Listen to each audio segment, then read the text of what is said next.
All right, let me get my chat set up here. They look ready, Monsoon. They're always ready. When you work for Fuji, you better be ready. We got the Royal Rumble 1992 on in the background here. So I'll probably stream till this show's over. So that'll give us almost 3 hours. Alright, let me get my chat. Alright. I'll probably have to turn the volume down on the game itself too. Yeah, it's okay probably. Let's see.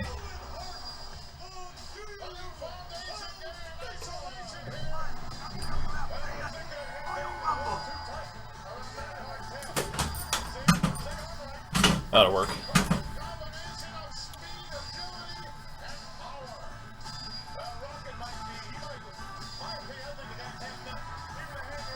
Alright, hopefully my chat works. The other day I was doing a WrestleFest stream and I didn't see any chat, so I assumed nobody was chatting, and it turns out my chat just wasn't updating, so there you are. Excellent. Hashtag epic wrestling. Very good. So I just set the cameras up real quick, so it's at kind of a weird angle. Let me move the mic out of the way there. Hopefully that'll be alright for visibility.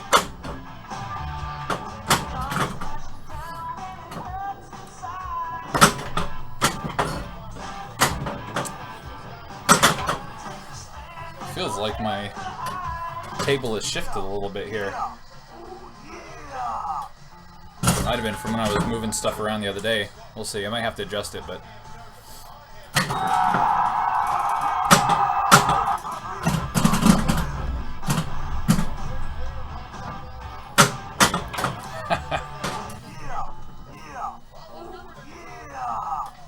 Gotta warm up a little.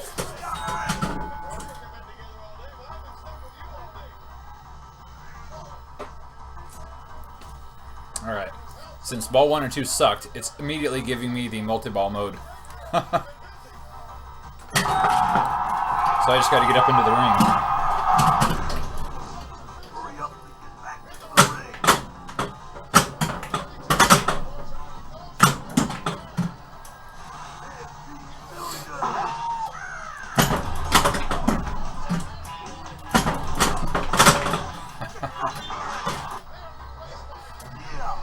Hey, hello to the wife.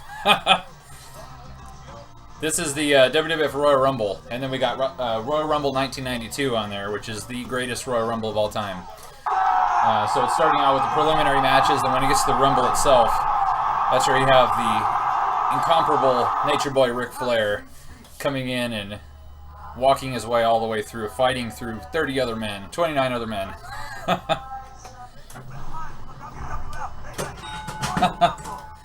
Oh, you know what? I forgot to update it, didn't I? Alright, hold on, I'll be right back.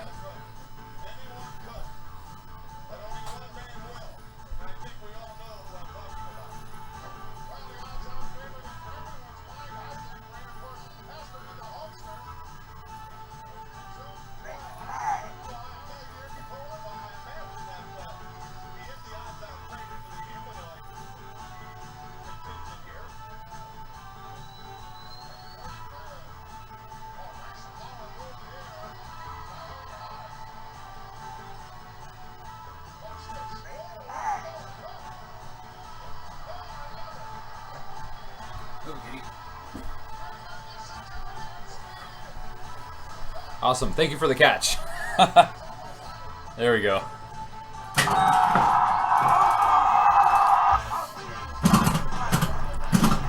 Yeah, I remember to update the dashboard on Twitch, but I forgot to update my layout.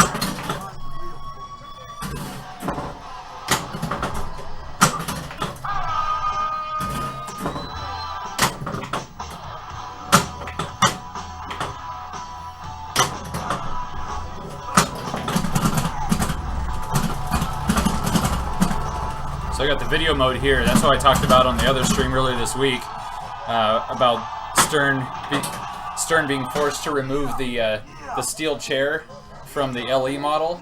And then, of course, on this one, you've got a whole mode where you're bashing the hell out of Yokozuna with a steel chair. Only 20 years difference in production date, though. The wrestling's changed significantly in 20 years. Oh. Yeah, Boo is right. Yeah, the cage match, Foley and The Undertaker, that is incredible. I still watch that and can't believe that both guys survived that match, let alone Mick Foley going off the cage, then coming back and climbing up again, and then going through the cage to the floor. That was wild.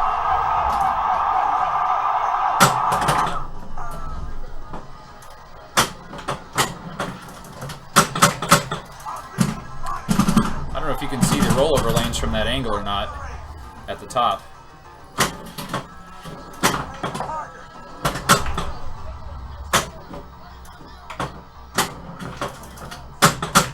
Since I have this camera instead of being a DMD camera, I figured I would move this one back a little bit further, so I don't know how readable the DMD is for score or anything, but I just kind of set this up really fast tonight, so I'm having to use the boom pole from over here that's stretching all the way over the top because I didn't have enough cable to wrap it around yet, which I really want to have set up maybe tomorrow afternoon if I'm not completely asleep, because this is not going to go 7 hours tonight. Guaranteed, but I'd like to get the cameras actually pulled over here for the racing games and do one of those streams later this week.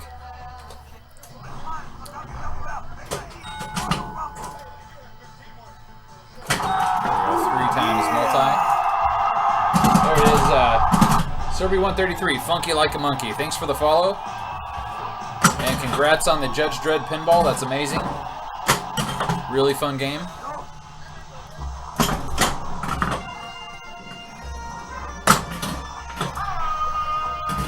Hit it.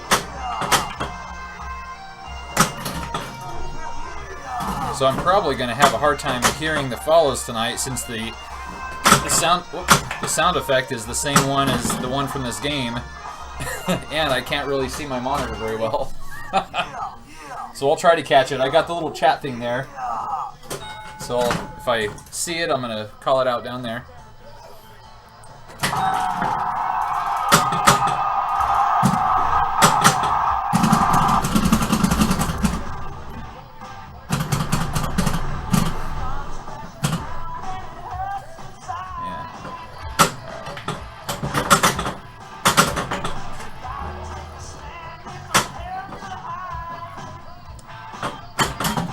So on this game, the last time I streamed this, I wasn't able to make it to the Royal Rumble mode itself. So I'm going to try to just work my way through the modes as fast as I can to get to that multi-ball. The Royal Rumble mode is a 6-ball multi-ball, which is amazing. But it's pretty tricky to get to. You have to complete 9 modes, and then you have to hit all 3 of the ramps in sequence, and get up into the ring.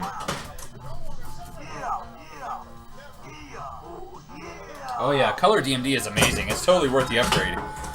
I'm really hoping that now that they can do Data East DMD, Color DMD, I've actually been in contact with them and another guy on Pinside. We've been talking to him for the last year, trying to get him to approve, allowing us to work on the colorization process for Royal Rumble. Because it would be awesome on this game. There's so much color with all these different wrestlers. It would be so fun. And really, those Color DMDs add a lot of enjoyment to the game, I think. Especially watching like the Creature, and the one I like probably the most is Monster Bash.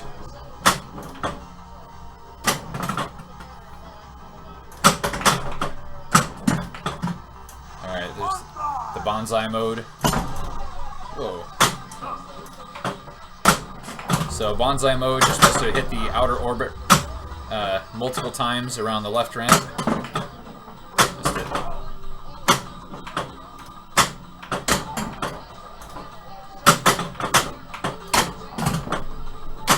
Jeez. It's not one you can really backhand, though. It's got to be coming from this flipper.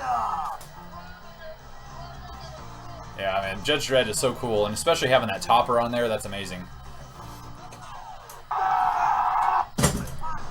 Does it have that, there's the Dead World mod or something where it actually physically locks the balls?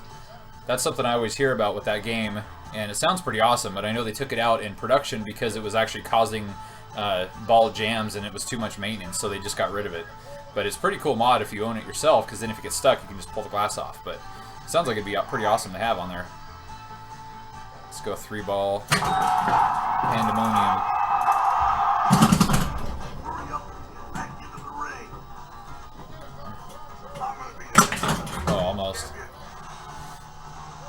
video mode.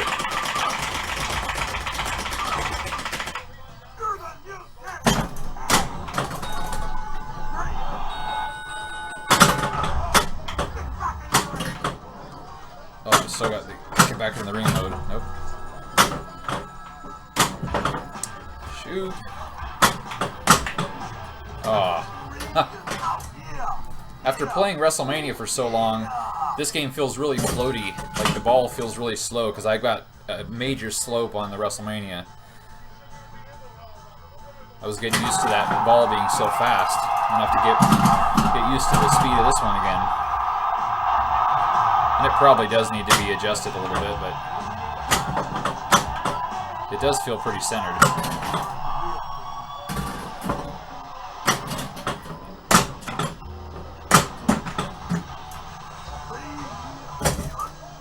Yeah, I don't know what's involved with doing that dead roll mod, but it's definitely worth looking into. It's something with that ring around the top left of the playfield, where it actually physically locks the ball in like a spinning, I guess there's a motor or something, and it spins, and the ball gets locked into a little hole there that eventually drops them all out when you hit the multi-ball.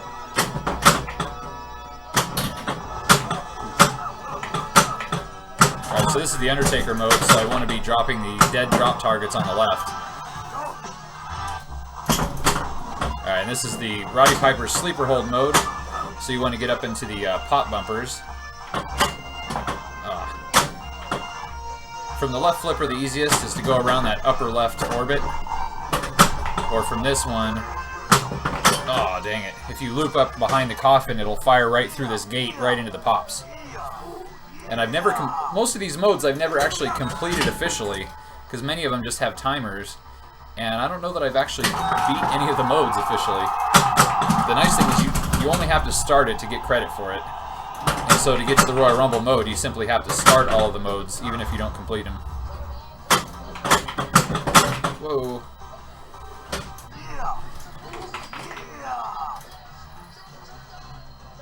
Oh yeah, the Planet Grinds.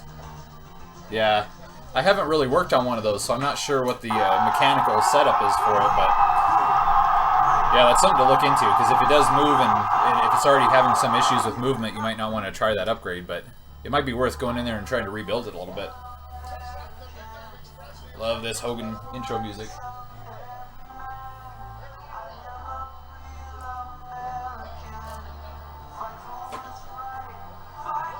I always thought this was funny when Brett and the Anvil, when they were teamed up as the Hart Foundation, and then when Brett was kind of moved up into the World Heavyweight Championship, then Owen started teaming with the Anvil as the new foundation, but it was never quite the same. And then Owen ended up teaming with, or the Anvil, both of them, one or the other, ended up teaming with Coco Beware, and then they were called High Energy. And again, it was just kind of another ripoff of the Hart Foundation, yet never was as successful without Bret Hart in there.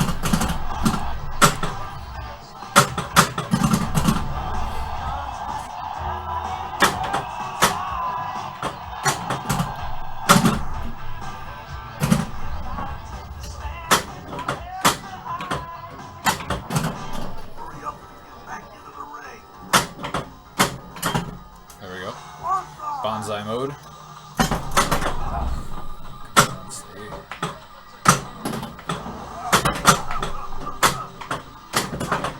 Oh man, I haven't hit that ramp so far.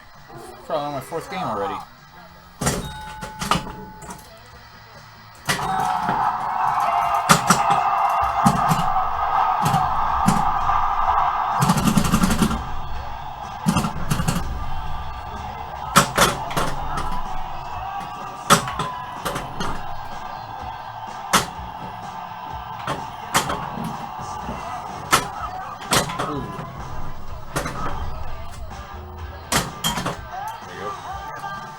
Championship belt round, so I gotta get up into the ring for this one.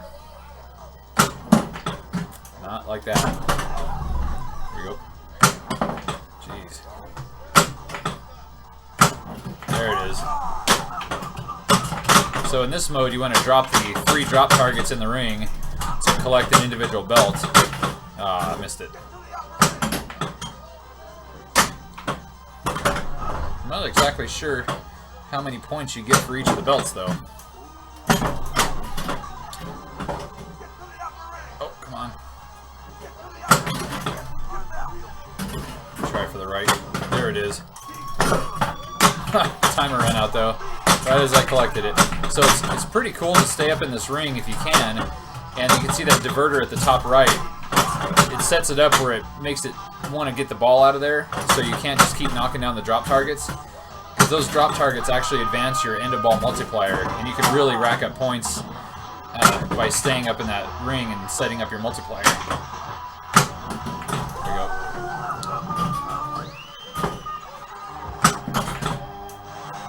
Pandemonium. So again, this is a multi-ball mode from up in the ring, and it's kind of cool because this one starts as a add-a-ball multi-ball.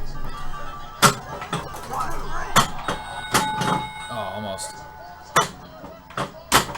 Whoa. So it's kind of tricky because to add the ball, you have to hit the little eject hole up in the upper ring, which is really tricky with those little mini flippers. So that orange flashing light up there. And so every time you hit that, it ejects another ball into the multi-ball mode, which is pretty awesome.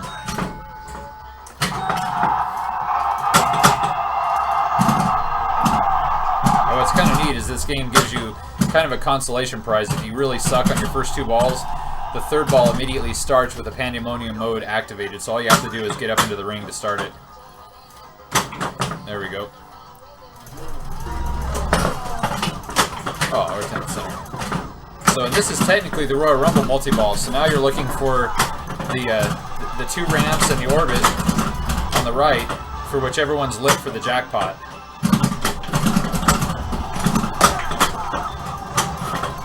And this is like my favorite mode of the game because I put in the classic Royal Rumble music here, so it starts that up as soon as you hit the first jackpot.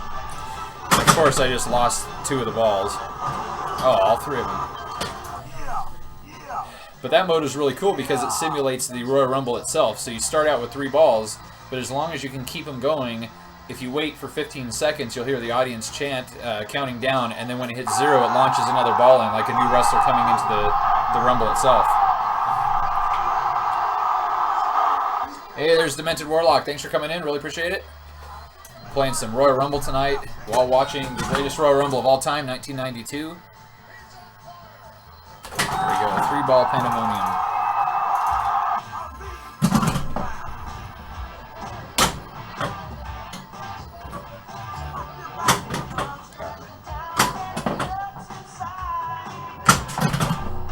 Gotta be calculating my shots a little bit better.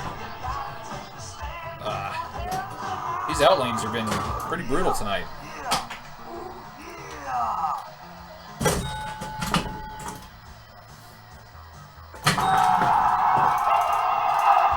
Oh, nice. Yeah, I've streamed this one a couple times, but it's absolutely my favorite pinball machine of all time. It's the perfect theme for me because this is the era of wrestling that I grew up watching. And it's a wide body, which is really kind of cool. And there's so many great modes. So I think a lot of people miss out on this game because it's wrestling and they don't want to play it because it's a wrestling game. But it has a ton of stuff in here. And really, you get a lot of bang for the buck. You can actually buy these fairly cheap. This one I picked up in pretty rough condition for about $1,500, which is a little high for its condition. But the prices on all pinball have been going up quite a bit lately. And so I put in at least $1,000 in upgrades on this one alone. And I still have more that I want to do to it. So I've already over improved it. But I'll never sell it because, again, this is, if I could only have one machine ever, this would be it. So it's not going anywhere. Unless I found another one that was in somehow better shape, then I might buy it.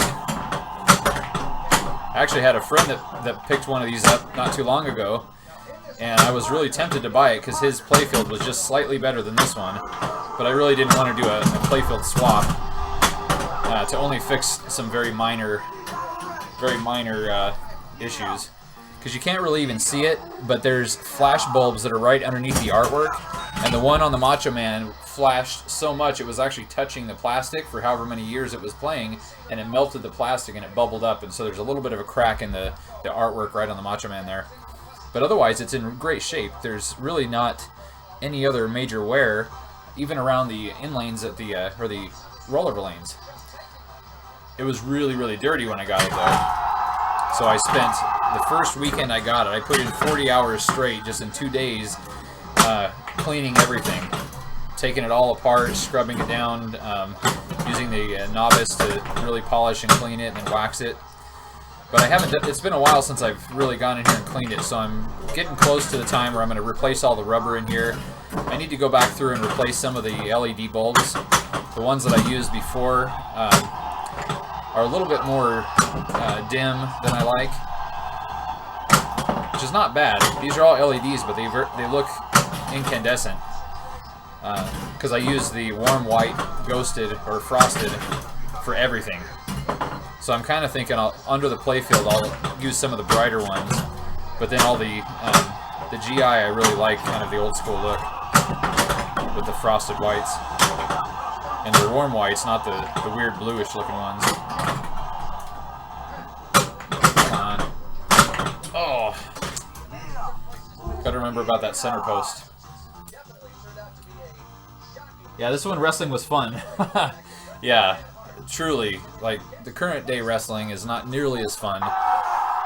It's so different. But that's why I like WrestleMania LE, because it's based around this era of kind of the golden era, mixed with some of the modern era. But man, this Royal Rumble pin is the best. And I put the pin soundboard in here, so I've actually replaced all of the theme music with the actual music in MP3. Plus there's new sound files for call-outs, and you can replace everything. And with the pin soundboard, it actually has individual EQ for each speaker in the pinball machine. So you can really go balance it and adjust the audio. It's so much better. So like stuff like this. I love it. Because that's what they used to play at the beginning of all the shows in the late 80s, early 90s, and on the VHS tapes. So a lot of good stuff in there. It really makes the game just feel so much better and authentic, too, to have the real music in there. So I'm going to go 3X. Oh, we're talking about, oh, there's Roddy Piper right there. So the match that's coming up here, hold on, is Hot Rod versus the Mountie. And at this time, the Mountie was actually using his little electric shock stick, his prod, cattle prod, as a weapon.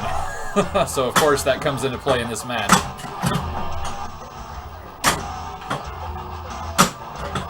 And it's funny, the Mountie is one who was not included on this game. Even in the prototype Backlash, the Mountie is not on this game. Aw. Bad calculation there.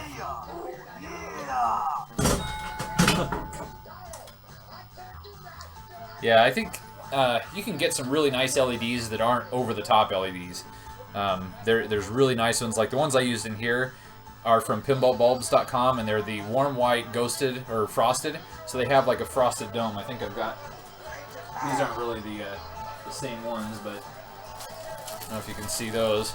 So they have that little dome on there, and it's so much nicer because it diffuses the light, and if you get the single LED warm whites, it really simulates like an incandescent bulb. It looks really good.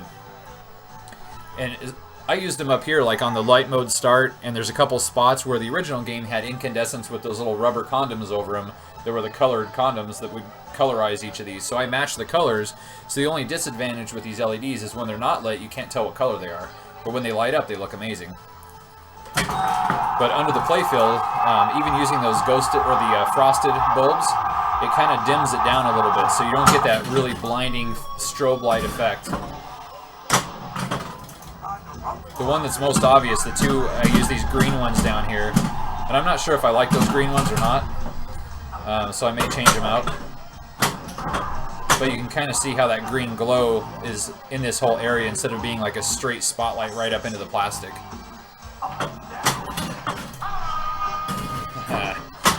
I love Hot Rod.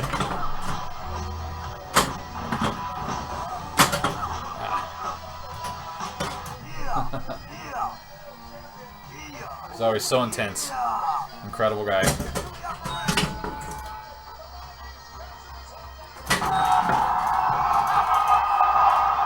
Hey, there's Vel Chippa. Thanks for watching. Thanks for coming in. About lost it there. Look at that. Alright, here we go. Undertaker mode. So in this mode, if you don't lose the ball, you want to drop your dead drop targets over here on the left. The frosted ones I have are from pinballbulbs.com, but you can get them almost anywhere now. They have the frosted cover on them, but the pinball bulbs one I like the best so far.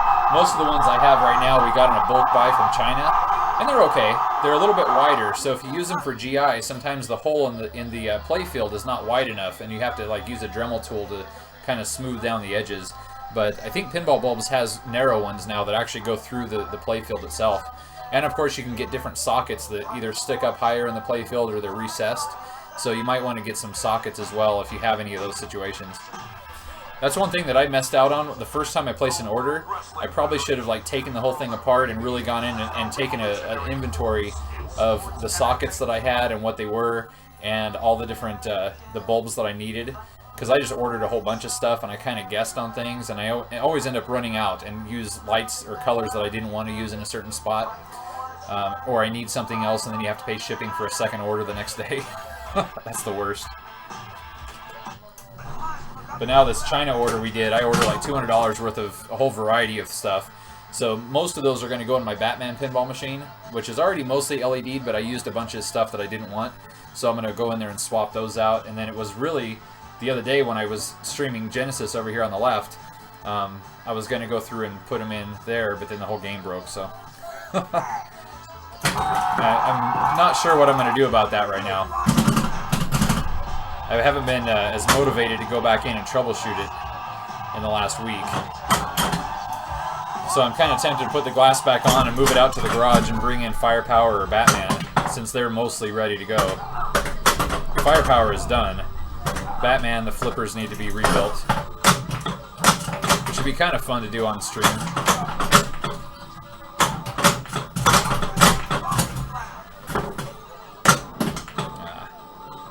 Oh, man. I can see this playfield is getting really dirty, too. I do need to clean this one. So when I do get around to installing the new ramp in here, because I have a brand new ramp. So this is the ramp that goes up in that corner up there. And it's amazing. It looks so good. And it's even got the metal cover on there. Can't see it through there, but it's got the nice metal cover. So it'll fit right into the playfield perfectly. It's going to be great. So when I do that, I'll probably stream that and then just give it a good cleaning. I also need to take out the mini playfield up here because there's bulbs underneath that have gone out that I didn't put LEDs in there to begin with, and they've already burned out. So the upper playfield itself is darker than it should be. Ooh, look at that. That was a good center post save.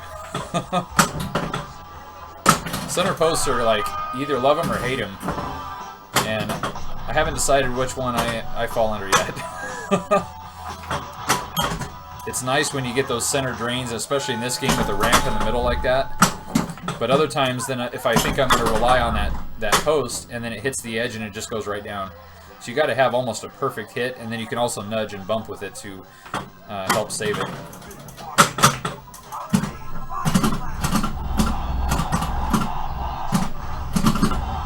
Yeah, that's the yeah, the good old Gottliebs. Yep. Yeah, I'm certain that there's a little bit of a save. I'm pretty certain that the problem with mine is that it has never had the ground mods done, and I'm pretty certain that the plug itself doesn't have the ground plug, that somebody actually cut it off. So even if the ground mods were done inside the game, it's not being grounded out to the wall. So, whoa. It's about to start singing that Boss Man song. I love it. Oh, not quite.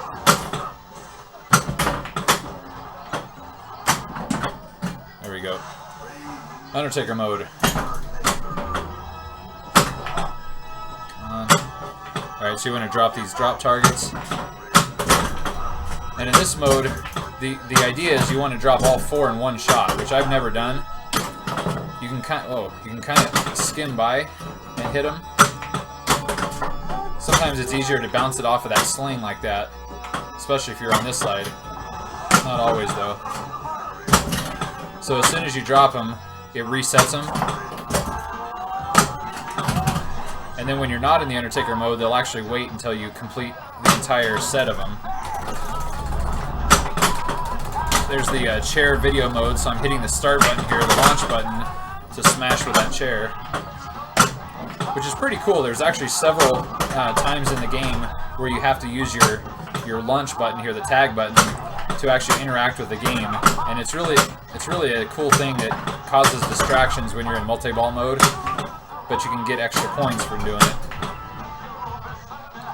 I saw my right flipper there only went halfway up at one point, so hopefully it's not getting screwed up. Ooh. There we go, nice full loop. Second one. Oh, didn't hit it. If you do both ramps and then the loop underneath the right, you get a combo bonus for hitting all 3 in a row, which is pretty cool. And then when you go behind the casket there, then it opens this get back in the ring. There it is. That's actually a really hard shot to make, and it's a hurry up mode, so you're timed.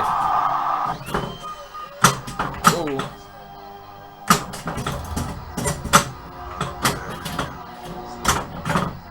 So I dropped the drop targets one time for the R, and then you do it again for I and then P. And after you hit 3 of them, then you hear the Crypt Keeper laugh, which is pretty cool. Oh, I'm going to lose that one. I wasn't paying attention. Oh. Yeah, Back to the Future is pretty awesome, too. That's a game I like. It'd be kind of fun to have. Yep, I made it. Thanks, 10 Spence. It's fun watching Star Trek earlier. Thanks for talking me into playing a little more pinball today.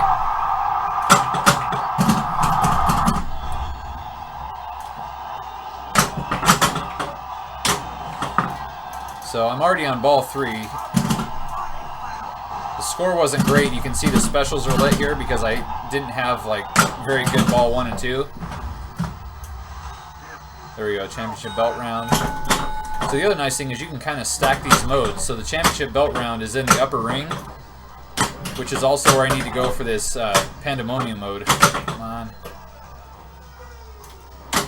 So in this case, with those specials lit, I do want it to go down the out lane because it'll give me an extra ball. So if it's bouncing around there, I'm okay with it going down. I just don't want it to drain in the center.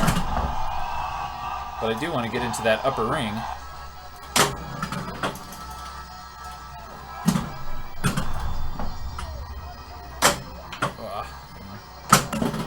There, oh, almost. The diverter opened.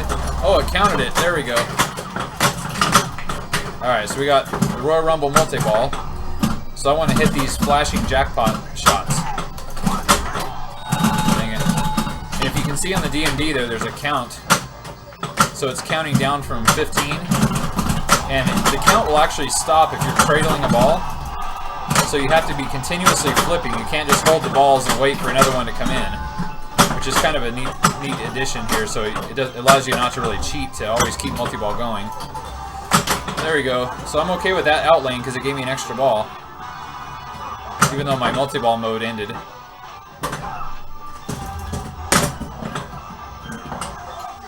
Sometimes you can actually restart the multi-ball mode by getting back in the ring within a timer.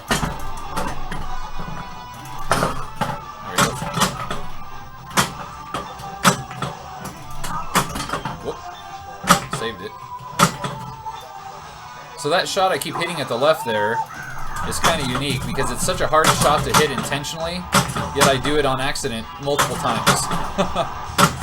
There we go. I'm up to 8 already, 8 multiplier.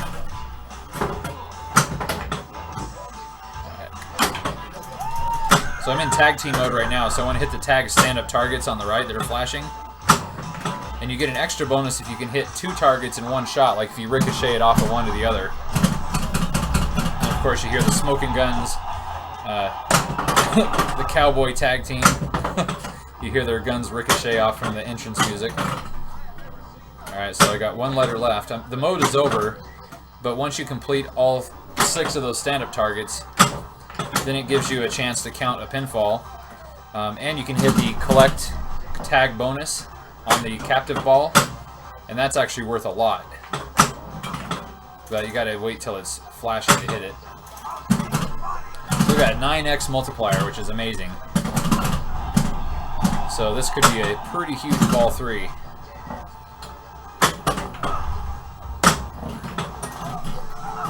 we go. Left ramp. Oh, I didn't miss the center one. There we go. So that lights the start mode on the manager's side. Now I lit the start mode for the center hole. Oh, not quite. Oh no! I tilted. That sucked. That could have been big. And so I lost all that 9x multiplier. I didn't even hit it hard. Yeah, that kind of screwed me over. But I still have another. I must have collected a second extra ball. Alright, here's the sleeper hold mode. Hot rod sleeper hold.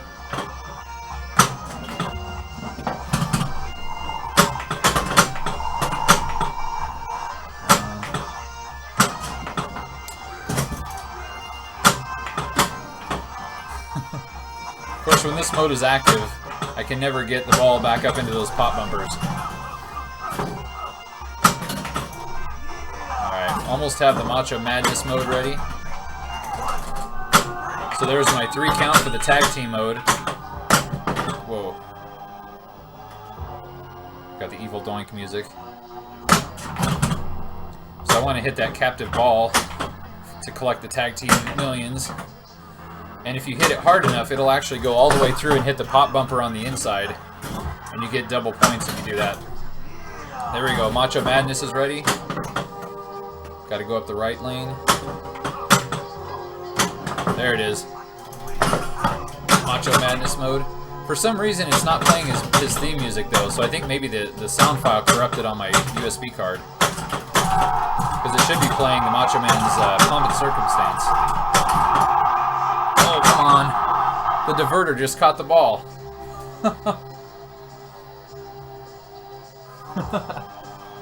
Well, thanks. Glad everybody's enjoying this one. It's a fun game. I love this game so much. Hopefully the diverter will close and let me get my ball back here in a second. There it is. So I lost the Macho Man mode, which is, you get like, I forget how many millions for every time you drop one of the drop targets, and it only lasts for like 15 seconds. But you get pretty amazing points out of it. But one of the best strategies for scoring high here is just staying in the ring and dropping those drop targets. And maxing your multiplier out. So I'm already up to 5x. Whoa. Dang. Alright. So I want to keep starting these modes because I've got quite a few of them done. Oh good, now we're back into Pandemonium Multiball. So this mode is a 2-ball multi-ball, but it's an add-a-ball. Or no, it's 3-ball it started. So I want to actually get the ball up into that orange flashing light at the top left of the ring, and that'll add an extra ball in. And this mode has some fun animation on the DMD as well, the guys fighting in the ring. Oh, come on. Oh, dang it. So I gotta get back into the ring to even hope to... Oh, there we go. Oh, I was trying to save the lower ball and missed out.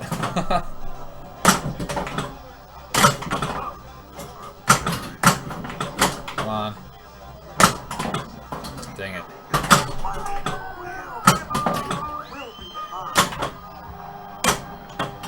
Oh, come on. Oh, shoot. Dang it. Oh! What the hell?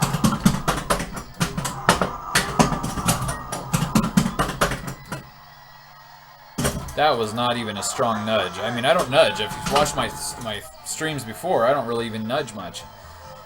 Maybe my tilt bob has slid or adjusted or something. That sucked, though. I'm losing all my bonus, my end-of-ball bonus, and it was draining right there, too.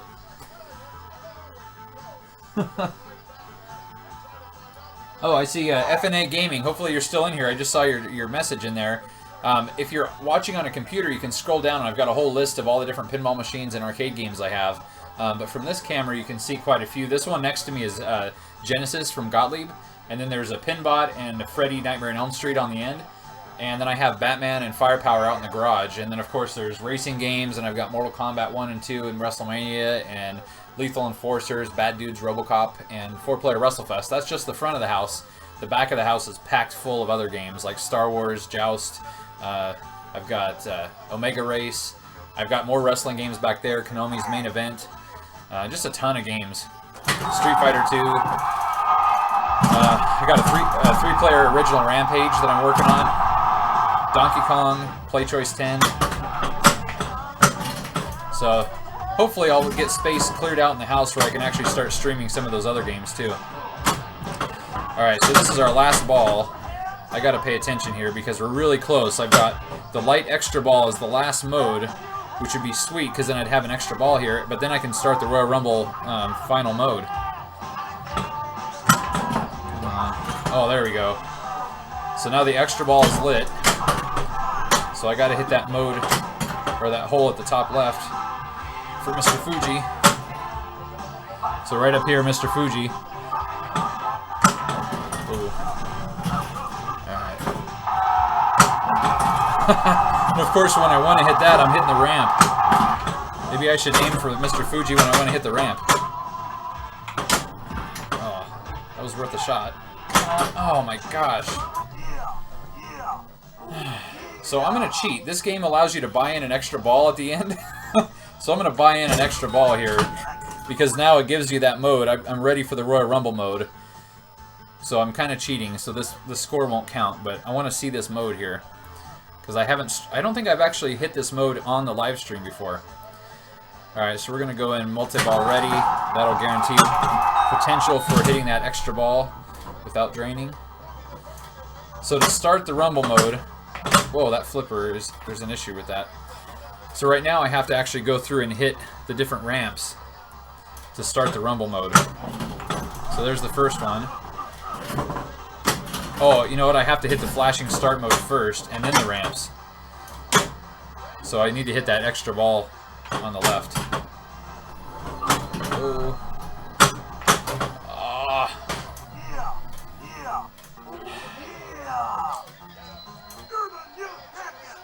I don't even want to put my name in. That was awful. I might as well. No, I'm gonna know that was not a good game because I bought in.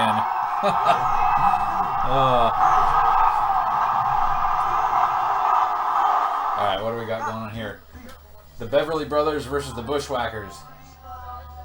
I love the Bushwhackers. Beverly Brothers didn't care for so much. They actually came from Smoky Mountain Wrestling. But the Bushwhackers in WWF were actually a comedy team. But those guys were like badass hardcore wrestlers when they were the sheep herders. And they actually worked here in the Northwest. And those guys were some of the most hardcore wrestlers before that was even a thing. There's Jameson. That was such a goofy character.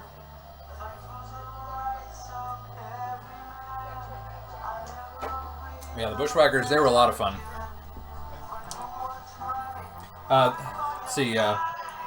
So true. This machine is from 1994, which I hope I typed correctly. I updated my screen over there. But yeah, this is a 1994 game from Data East. And so the wrestlers on this game are really based around like 1992. At the time this game was in development, that was when WWF had a huge steroid trial. So Hulk Hogan left. A ton of guys. So all the guys on the back glass here, most of them left and went to WCW. So they changed the back glass. So I have my original, but this is a reproduction of the prototype that was what it was supposed to look like before they changed all the artwork. So when everybody left, they had to redo all of the artwork on the playfield, and they converted it from a standard width to a wide body. And when they did that, they went through and added a bunch of new wrestlers, but the entire game basically had to be redesigned because WWF would not allow them to release it as it was. The original side art was really cool too. It was like kind of a red, white, and blue theme like WrestleMania 7, the theme of that. And it had Ric Flair and Hulk Hogan on the side, which is awesome. And then of course they got rid of Ric Flair left, you know, pretty quick. Then Hulk Hogan actually left in '93, and this game didn't come out until a year later. But they kept Hogan because obviously he's going to sell the game. But they added The Undertaker in. Lex Luger, of course, became the new Hulk Hogan in '93 with his feud against Yokozuna. But man, this game is still amazing. Even I wish they would have left Roddy Piper in there. There's a lot of guys that I think should have been left in. Mr. Perfect was technically left in. He's on the playfield. He was on the original prototype backglass, but they got rid of him off the new backglass. And then the backglass that shipped with the game was photographs. It wasn't like hand-drawn art like this one. So I really like having this on there, especially because you got Hot Rod on there, which is so cool. And Earthquake and Typhoon, which they're not in the game. They were still around a little bit. That was about the time that they both went to WCW, and of course Typhoon became the Shockmaster and fell through the wall with his glittery Stormtrooper helmet. And Earthquake became the Shark in WCW, and had that famous promo where he said, "I'm not a fish, I'm a man." Such good, awful times. That was when wrestling was so much more fun. Even though it was probably more fun because we were kids. My grandpa still watched it, but I could tell that it wasn't the same kind of wrestling he grew up with. But he still watched it, mostly because I watched it. But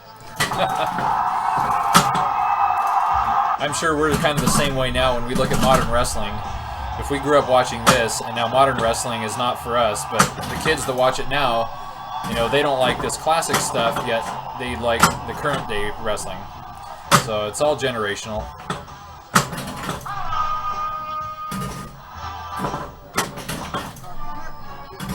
But truly, I bet if you had kids that like wrestling at all and they played this, they get a lot of fun out of it. Even if the only characters they recognize might be The Undertaker on this table. Because really, The Undertaker, I mean, Hulk Hogan's still around, dang it. But The Undertaker's really the only guy who is still an active wrestler. Sadly, most of these guys are dead. Yeah, a lot of them are gone. But yeah, in terms of active wrestling, I mean, technically, Ric Flair sort of is still active on TV, so they might recognize Ric Flair, but The Undertaker is really the only one that's still active in the show. And of course, we lost Macho Man and the Ultimate Warrior in the last couple of years. Yeah, it's really sad kind of looking at all the people on this table and knowing that maybe less than half are still alive. But it's also incredible to think, you know, of all those people that are gone, that The Undertaker is still actively wrestling. I mean, active meaning he's almost main eventing WrestleMania here in less than 2 weeks. His match is probably the most anticipated match, given the stipulations. And the fact that it's very likely his very last WrestleMania of all time. Come on, save it.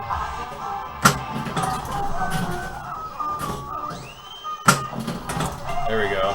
Getting my timing down for that bonsai ramp.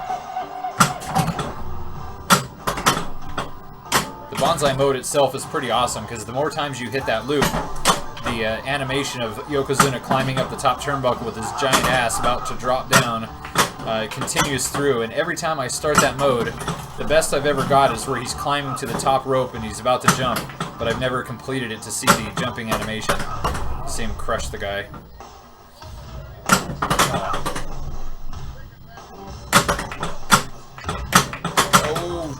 That was my own fault. That was stupid. Yeah, 1, 2, 3 Kid beating Razor Ramon. That was amazing. That was so cool too, because he was like the jobber. He just came out there to lose, and people didn't expect him to win, and he actually got a surprise win, and that really like kicked off his career. And truly, like, he and Razor and of course Diesel and all those guys formed such a friendship around that time. It was that storyline, because that was involving the $1 Million Man with Razor Ramon, and the Kid was kind of just a pawn for the $1 Million Man, and then he ended up winning, and that really spawned what became the Clique and what eventually became the NWO, and that was all around mid to late '93 or so. But yeah, that was great. Such a classic moment. Yes, that's the All-American Lex Luger in the center here. So this game, he had just the year. So this came out in '94, and he had become the All-American in like the summer of '93 during that Yokozuna Body Slam Challenge on the USS Intrepid. And that was when Hulk Hogan had just left to WCW, and they needed another All-American hero. So Lex Luger was the chosen one, and sadly he never quite lived up to their expectations of the All-American. But when the game originally came out, he was actually in the game as the narcissist, and so that was one of the changes they made when they had to redesign the game. So of course they put him on the actual back glass. It was like him and Yokozuna facing each other, and then Hulk Hogan, Macho Man, and The Undertaker, and Bret Hart. Alright, so there's the countdown, so I'm about to get an add-a-ball. Oh, I lost it, but at least I got it just in time. So you can see the countdown's at 20 seconds. Dang it, missed it. So as long as you keep flipping and keep those balls active, at least have 2 active, then you can essentially keep that mode going forever, unless you're stupid and do that.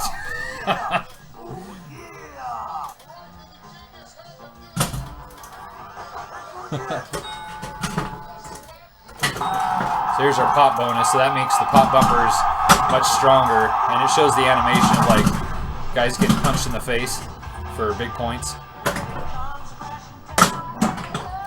we go.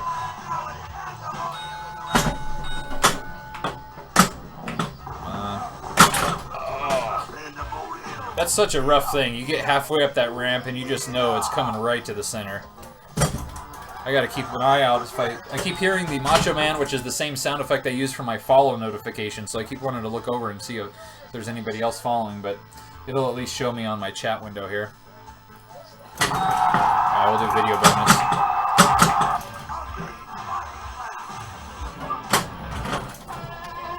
There we go. Crush. In this game, by the time this came out, Crush had already become a bad guy, but I love his Kona Crush music, so that's what I got put in here right now.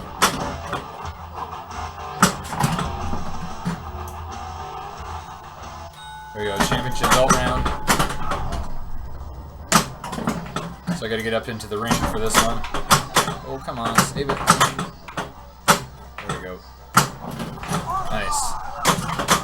So I'm gonna drop all these drop targets to collect the titles. So there's the world title. I want the tag team titles here.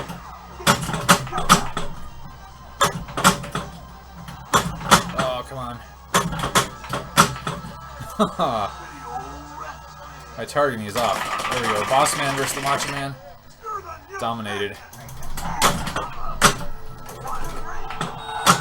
There it is.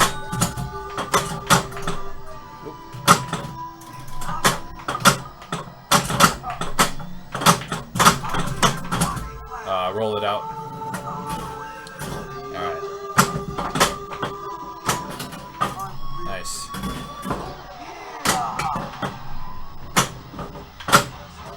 Let's see here. Hey, there's C&K. I don't know about the notification.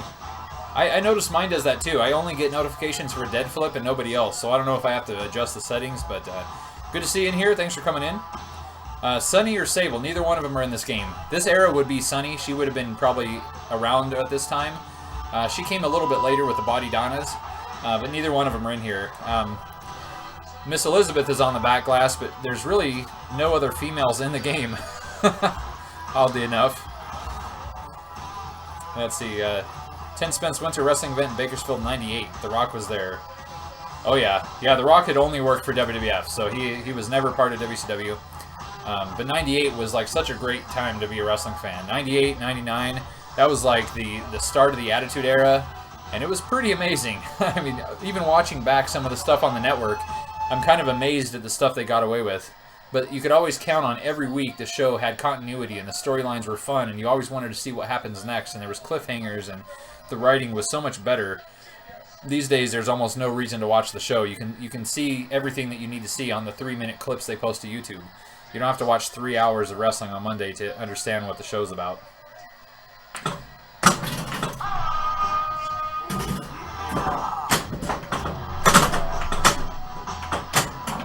on.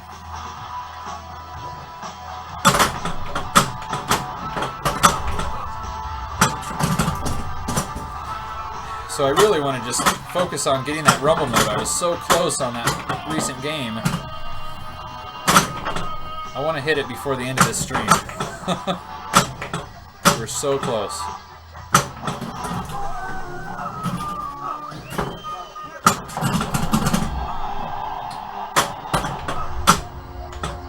Come on. Stay in.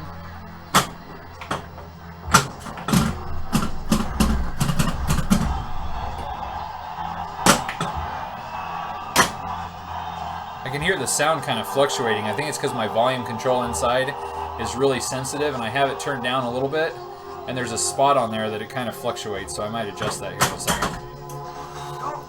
There we go, sleep pops, so I want to send that up. Come on, come on. Oh. Up into the pop bumpers. Alright, come on. There it is. Nice. Oh, and I got video mode too.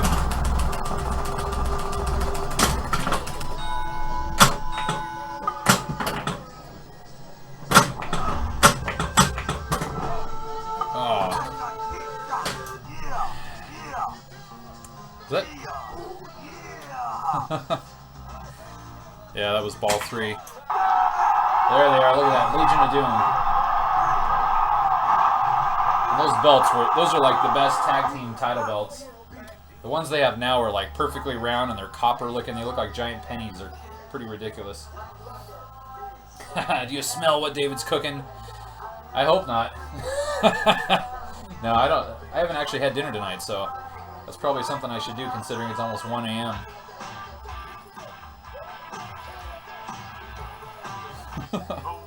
Yes, pink Bret Hart sunglasses.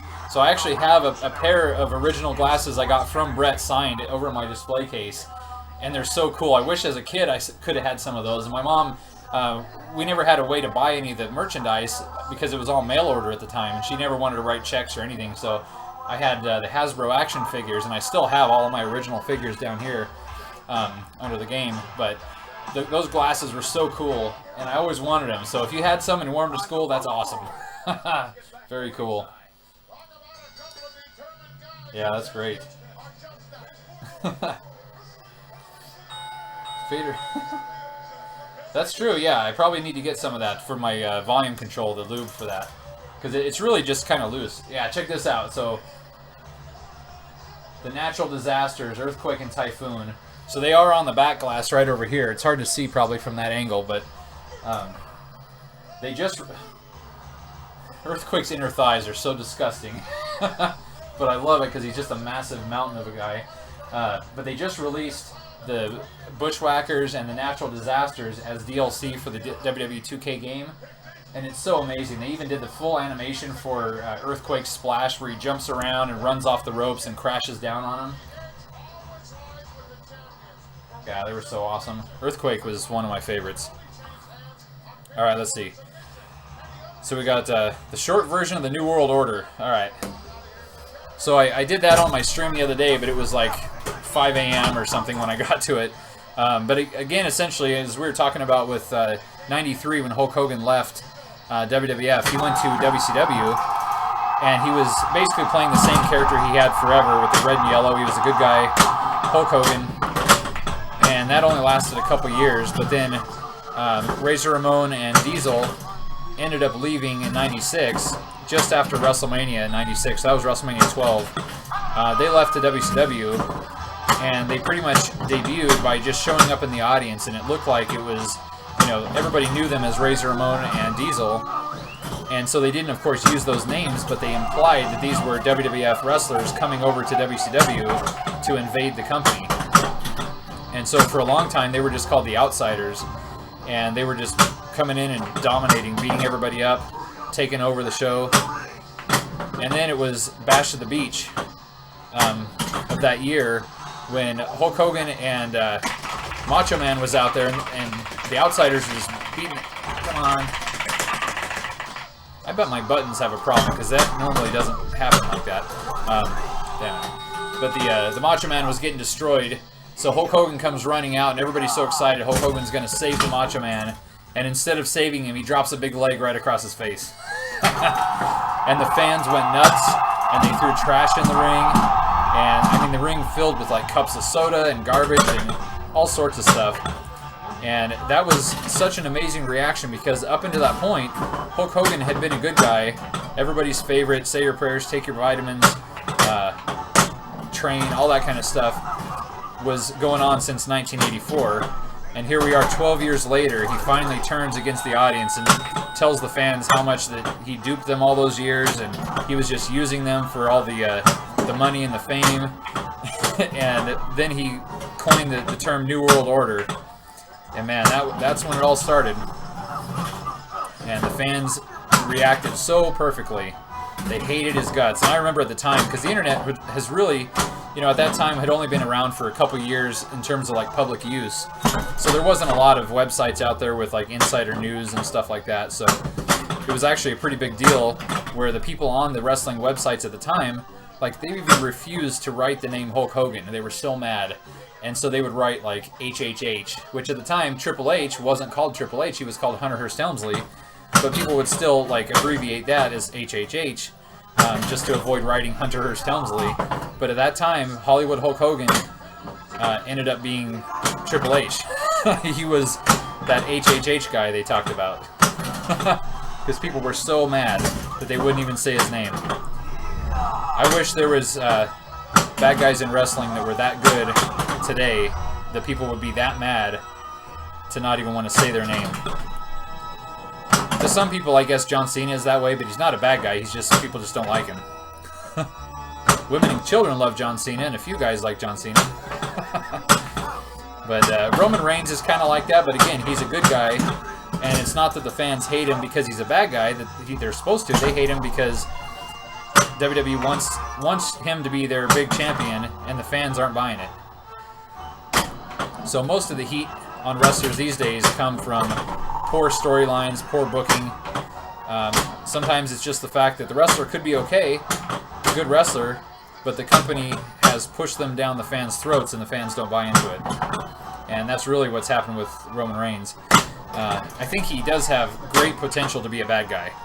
He can do the same kind of thing where he can be so upset at the fans that he tried to help and support and nobody supported him.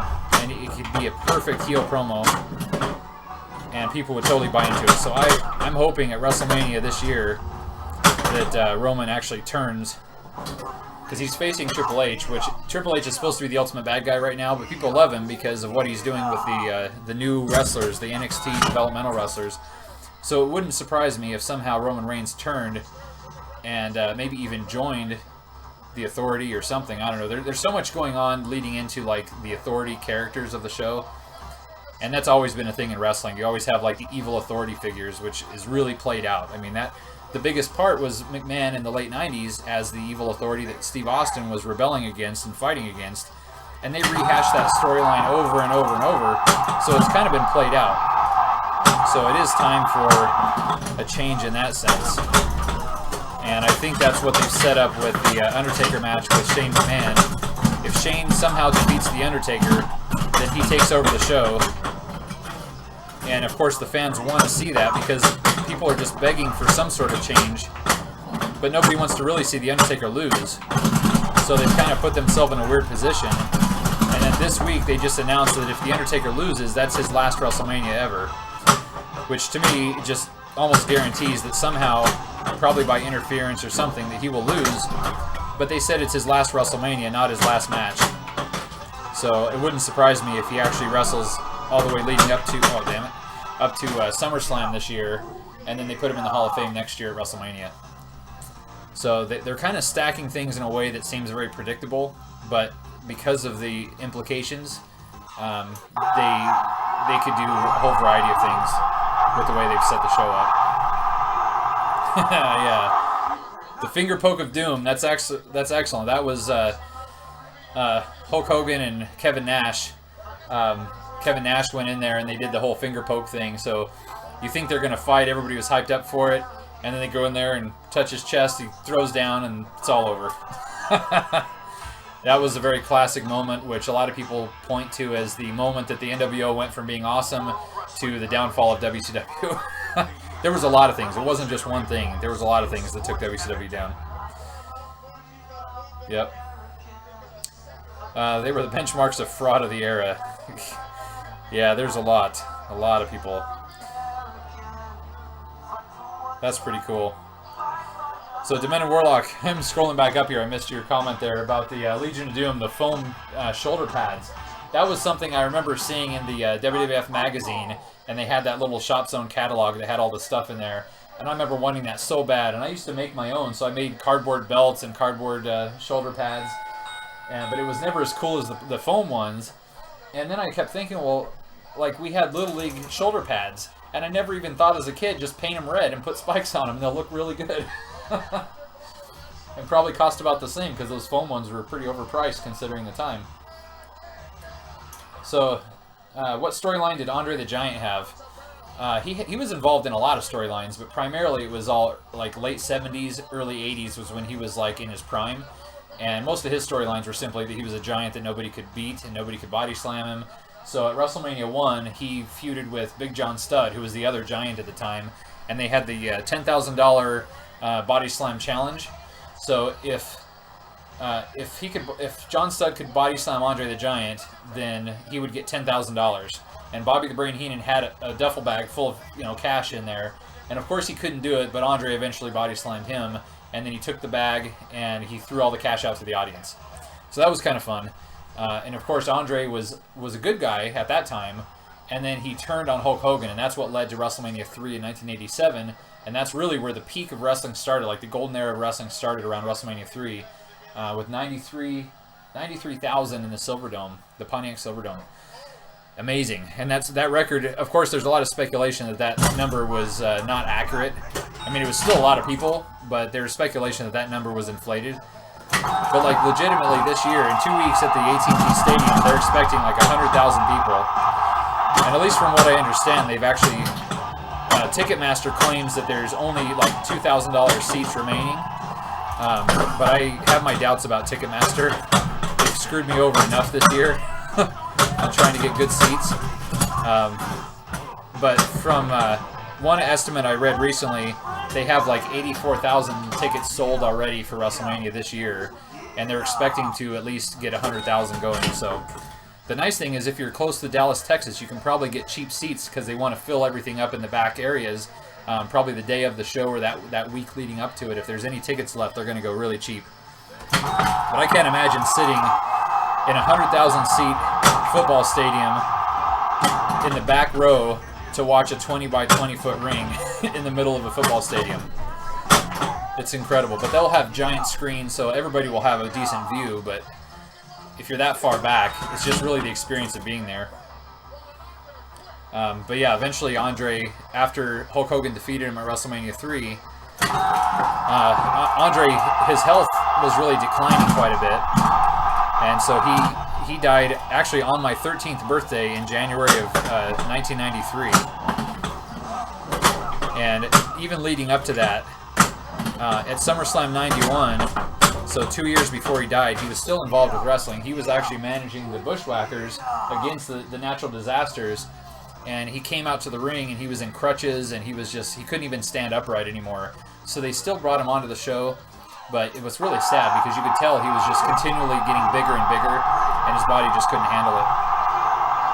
So he was mostly a good guy, but leading up to that Hulk Hogan storyline, he had joined with the $1 Million Man and was part of the team, the Megabucks, which, if you remember this WWF Superstars arcade game from 1989, they were the bosses of the game.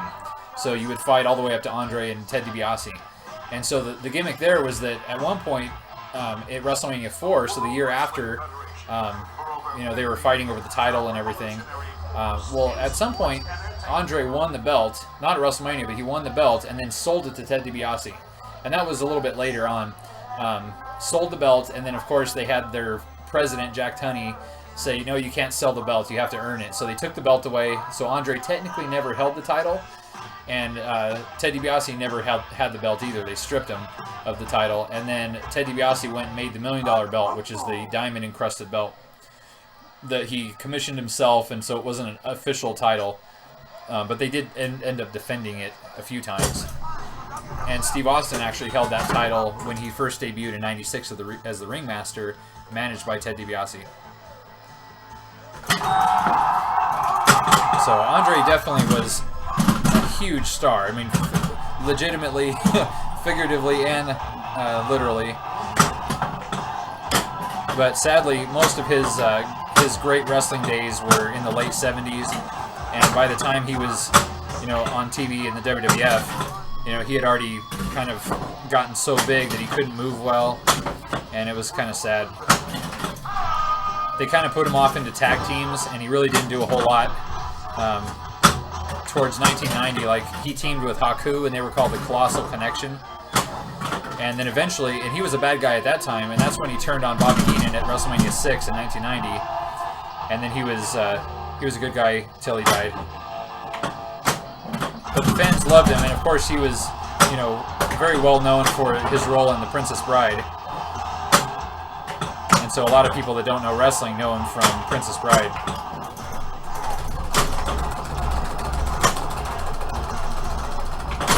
Oh, come on.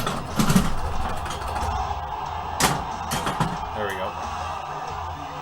Tag team mode.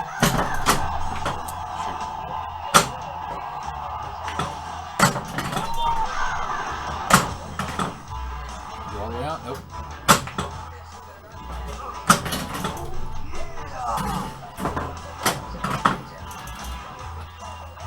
So I'm not doing too good at the tag mode. I'm trying to hit those stand-up targets, but I'm going through the loop instead.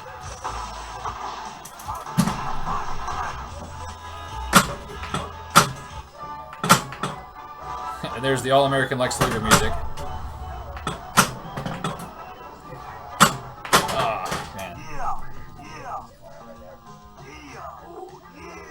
Yeah, Razor challenged the 1-2-3 Kid to the rematch, and they had the bag of money. Yeah, because that was when the $1 Million Man was feuding with Razor Ramon, and so the 1-2-3 Kid was kind of like he was a pawn in that whole storyline, which eventually launched his career, and it of course led into the NWO. But man, that was great. There's actually a YouTube video where somebody took all of the storyline aspects of that leading up to that match, showing like a recap of the entire feud. It's really good. And Ted DiBiase at his best was when he was like the rich guy forcing people to do things against their will for money. And that's such a great story that even would work to this day, because everybody has issues like that where, even the boss you work for, you're technically working for your boss doing stuff you may not want to do just to earn a living and pay your bills. So stories like that work really well in pro wrestling, because if you can relate something, that was the whole success of Dusty Rhodes. He was the common man, son of a plumber. People could relate to a hard-working man who's doing what he's got to do to make a living and support his family. And it's very classic Southern-style wrestling, but it works really well.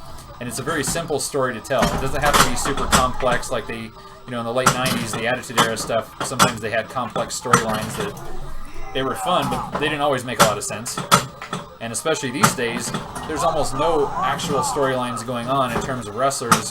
They're competing, but it's not even that they're competing for the titles. There's not a good explanation of why guys want to fight each other these days. It's very simplified, and oftentimes they forget their own details. Oh, look at Hot Rod all fired up.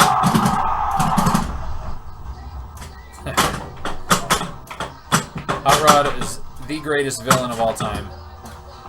And without Hot Rod, there would be no Hulkamania.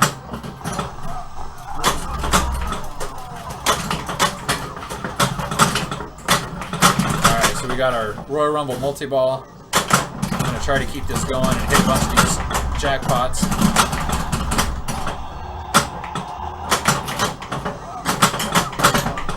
Oh, come on. So I got to keep these two going. We got 10 seconds left before the third ball comes in.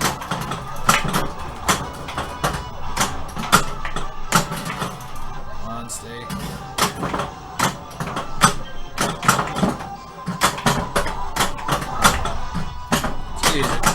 The timer looks like it reset on me. Dang it. Yeah, no restart on that one. That sucked. if you cradle the ball during that mode, the timer stops. So maybe it was counting, if I was holding the flipper up, it wasn't counting down.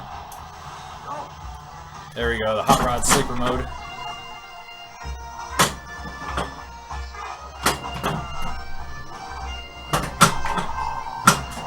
There we go, come on, stay in the pops.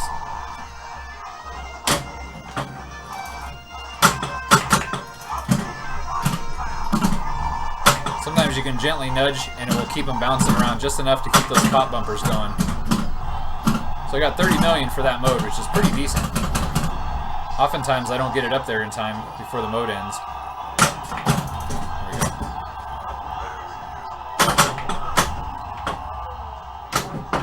go. There's also a fun Easter egg in this game. I mentioned earlier, if you drop the Undertaker dead targets over here 3 times, then it plays the cackle sound of the Crypt Keeper from the Tales from the Crypt game. Because Data East had the license for that game as well. They also did the Star Wars game, and so there's actually an Easter egg in here where if you hit the mode drop 3 times, it'll actually have Darth Vader's breath sound effect, which is pretty cool. Doesn't give you any points, but it's just kind of neat.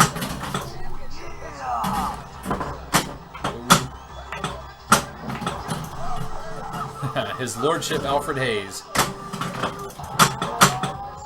Lord Alfred Hayes is probably best remembered by most people that watched wrestling at the time by the Coliseum Home Videos and the TV show. He would say, "Promotional consideration paid for by the following." And then they would have their commercial break.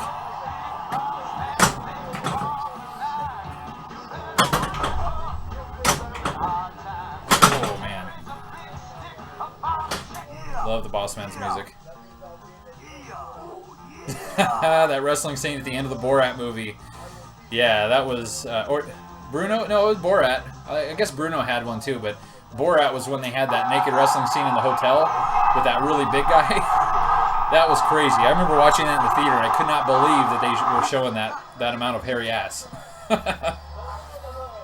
Oh yeah, So True saying, as a child I didn't realize Irwin R. Shyster was an accountant who happened to have the initials IRS.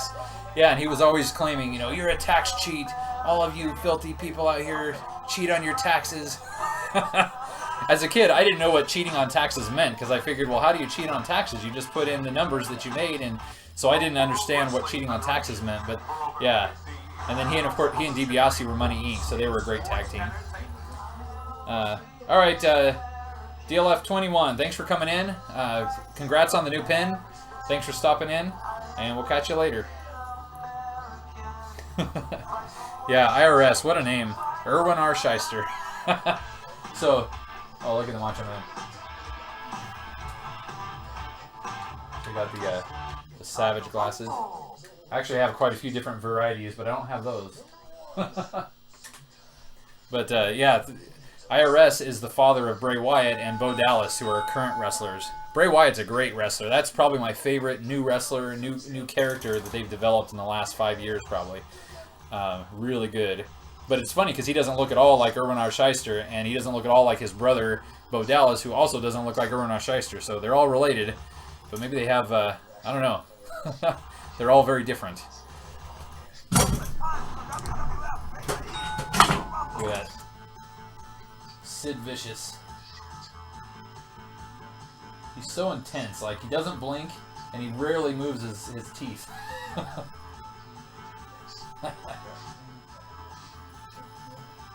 He's the master and the ruler of the world. And he's on the back glass here, too. So, they, of course, took him out of the game. He left the company pretty soon after that. He did come back, though, and he became Psycho Sid. So there's the Repo Man. And the Repo Man, as a kid, I never made the connection, but the Repo Man actually was Smash of Demolition. But again, that was like right around the steroid trials, and so he used to be big and buff and tough as the Demolition tag team, and then he kind of put on some weight, and I didn't even make the connection when he cut his hair and didn't put the face paint on that it was the same guy. What a character, the Repo Man. So you have a wrestler who is wrestling, but his primary job is repossessing cars. So he'd come out to the ring and he'd sneak around, and he had a big tow rope with a hook on it, and he would eventually hang guys over the rope with it, but he would basically, you know, tow people's car. So funny. The British Bulldog. So one of the most memorable things for me about the British Bulldog is SummerSlam 1992 was at the O2 Arena at Wembley Stadium. Not O2 Arena, is that right? Yeah, Wembley Stadium. And they were interviewing everybody outside the stadium, and there was a little kid that they interviewed him about who was going to win, and he says, "The British Bulldog is going to win whether he wants to or not." Oh, I loved it. So funny.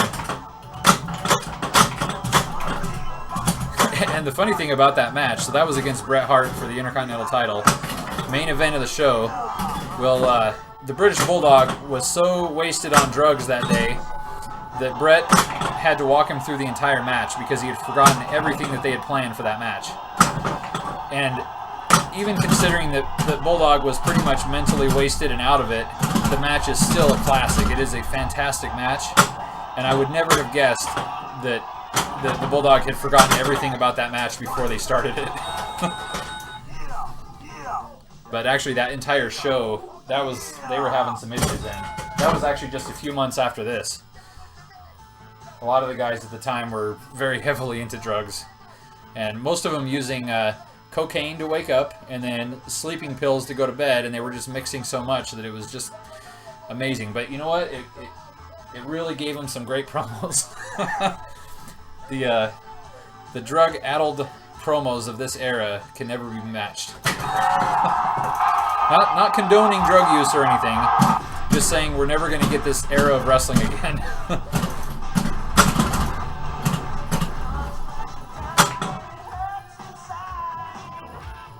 Oh, I knew it was going right down the outline.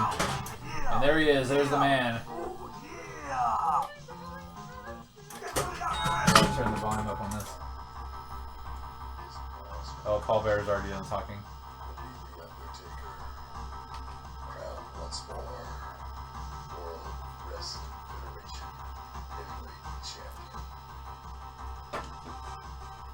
Yeah, he was so awesome. Oh, there's Hogan. Alright, I'm going to leave the volume up on that. Turn the volume down in the game a little bit. In one given afternoon, we're going to prove to the world that we can beat all 29 other superstars in the World Wrestling Federation to get our WWF. My volume control in here is so sensitive. It's either all or nothing.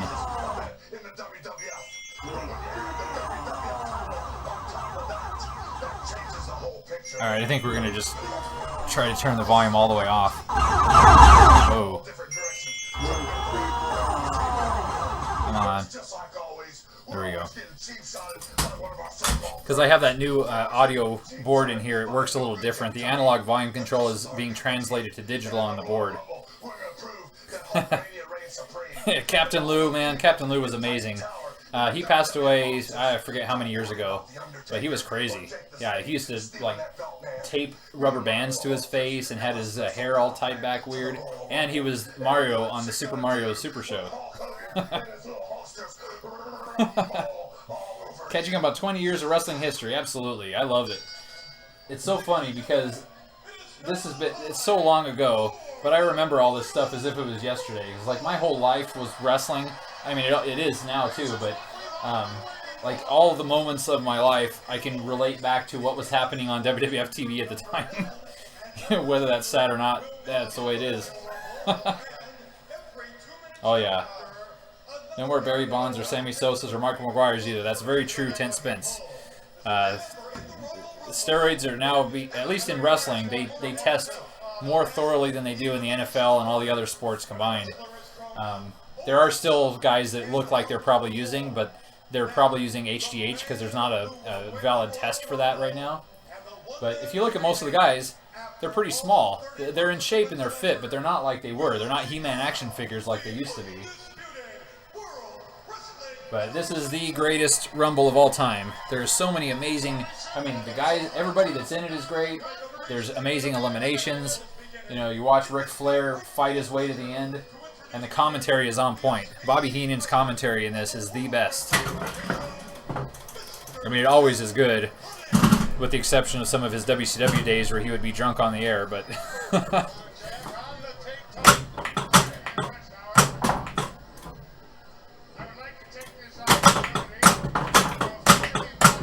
Oh, about hit the glass on that one.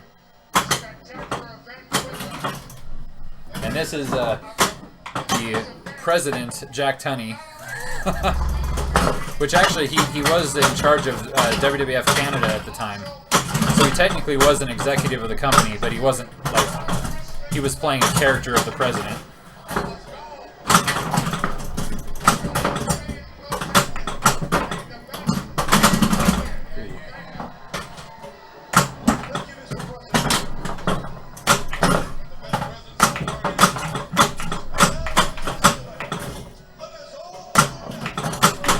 Oh, saved it.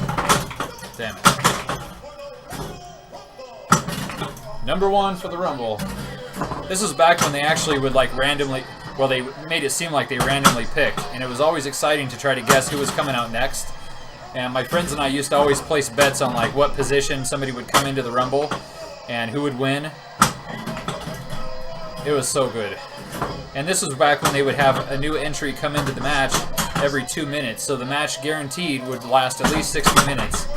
And then however long it took at the end for the final guys to eliminate each other.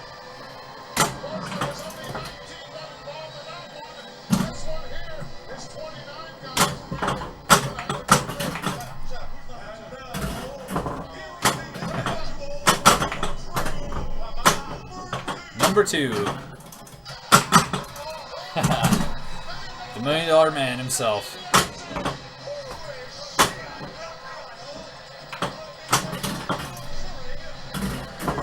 Everybody's got a price. Everybody's gonna pay. Because the $1 Million Man always gets his way. Oh, shoot. Oop.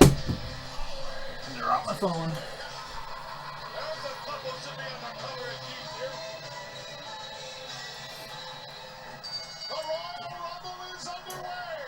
Yeah, this match from beginning to end, it lasts like 65 minutes or more. It's got action all the way through. Amazing. Hey, we see quite a few people in there lurking. Thanks for coming in, guys.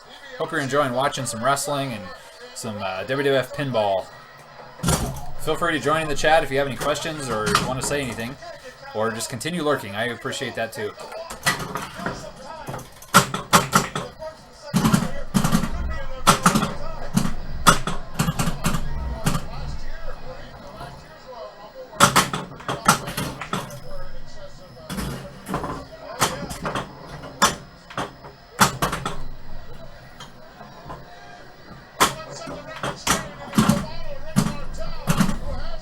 So I'm going to continue trying to get the Royal Rumble mode itself in this game, because I definitely want to complete it, or at least get to it, by the end of the stream tonight.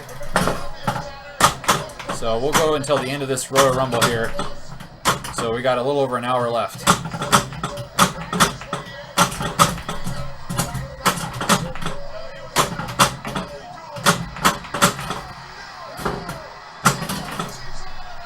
Look at that.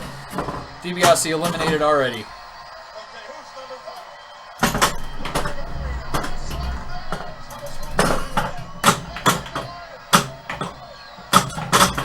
So this is the show that this pinball machine was actually based on.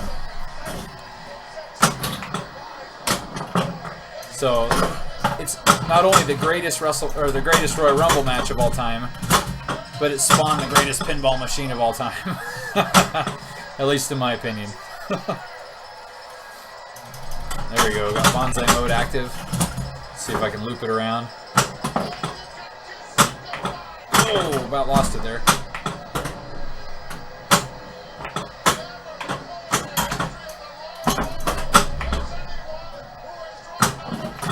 Yeah, look at that. There he is. Nature Boy Ric Flair. Number 3.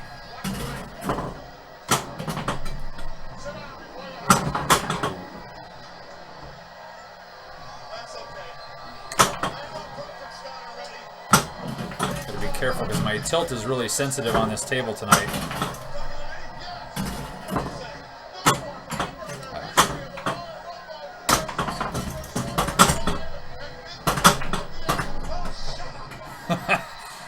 So Bobby Heenan and Ric Flair were very tight in this era, and Bobby Heenan, of course, was the heel commentary, and Ric Flair had just come from WCW the previous year. Actually, not even on Crush. Oh, missed it. And so Heenan, of course, was betting on Ric Flair winning the whole thing, and then throughout this entire match, Gorilla Monsoon is telling Bobby Heenan that there's no way Ric Flair can win this because the odds are stacked against him. At this point, nobody who had drawn numbers 1 through 5 had ever gone on to win the entire Rumble. And so throughout the whole match, Heenan is just like on the edge of his seat about Ric Flair staying in there. Oh, the ball got stuck. There it is. All right. Trying to go for a Randy Savage mode here on the left. Macho Madness. Ooh, come on. Oh, damn it. Classic Ric Flair coming up here.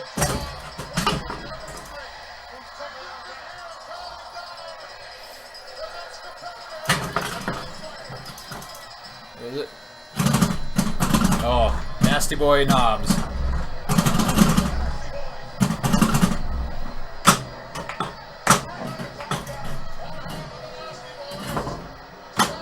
There we go, Macho Madness mode. So in this mode, you want to drop all the drop targets, and they're worth, I think, 1 million every drop target that you hit.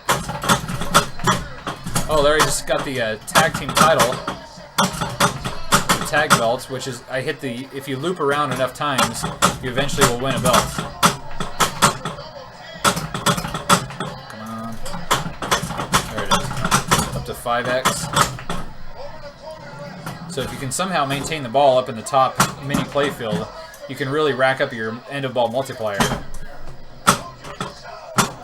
There we go, extra ball is lit on Mr. Fuji. Come on.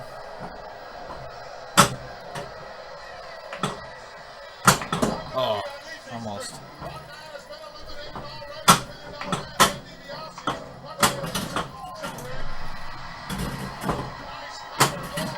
There we go. Lit both modes. Undertaker mode.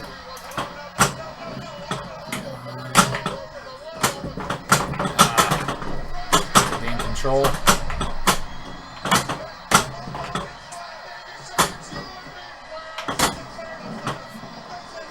Oh man, that was terrible.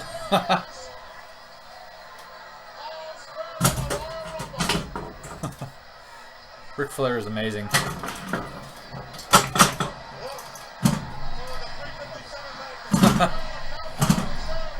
Yeah, wrestling announcers, these two guys together are the absolute best.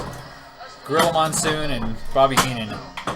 The current wrestling announcers, not so much. They're pretty awful.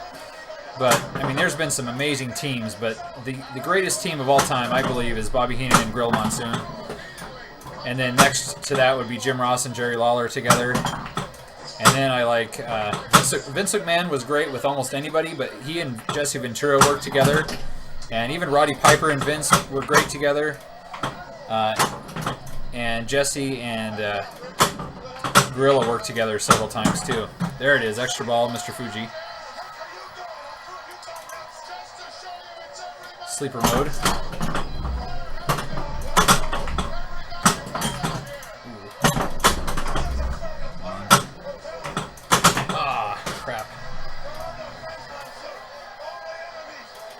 Oh yeah, the athleticism is undeniable. You know, of course they're working the moves and it's designed to look like it's doing the damage, but especially backhand, these days the moves are a little different. But you look at this, like a pile driver, they don't do that anymore because too many guys actually legitimately broke their necks, and Ted DiBiase's father died in the ring from a pile driver, so they don't do that stuff anymore. It is very dangerous, despite the fact that they know what they're doing and they know who's winning and losing, and you know it's a show, but it is dangerous. And I've seen personally too many injuries working in wrestling. I've seen too many times where something goes wrong and bad things happen. Just like any performance, you know, you look at a stage performance or ballet or something. Both people doing the stunts and the lifts and everything have to be on the same page and have good communication. Otherwise, you know, you screw it up. Which kind of amazes me that there was so few injuries back then, considering how much drugs were going on at the time. But the guys back then were amazing wrestlers, and it's very different than the wrestlers of today, the style of wrestling especially. The style of wrestling today is more dangerous than it ever has been, though, because they're doing like high-flying jumps and flips, and they try to push themselves harder than they probably should. They work too fast or they get sloppy.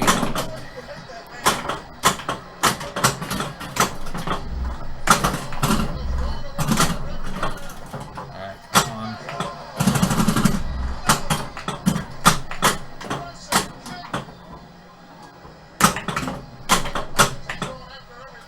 Oh, it went down the out lane. Crap. Oh, did it restart the mode?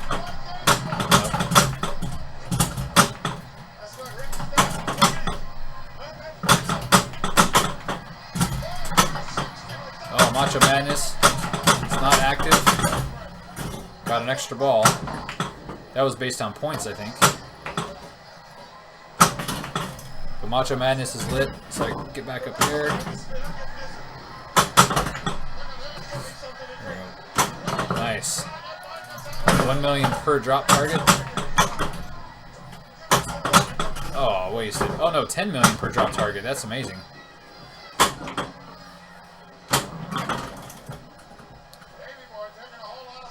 Oh, wow. So I guess each drop target you hit incrementally goes up, because it was saying 15 million. That can be big. There we go, tag team mode.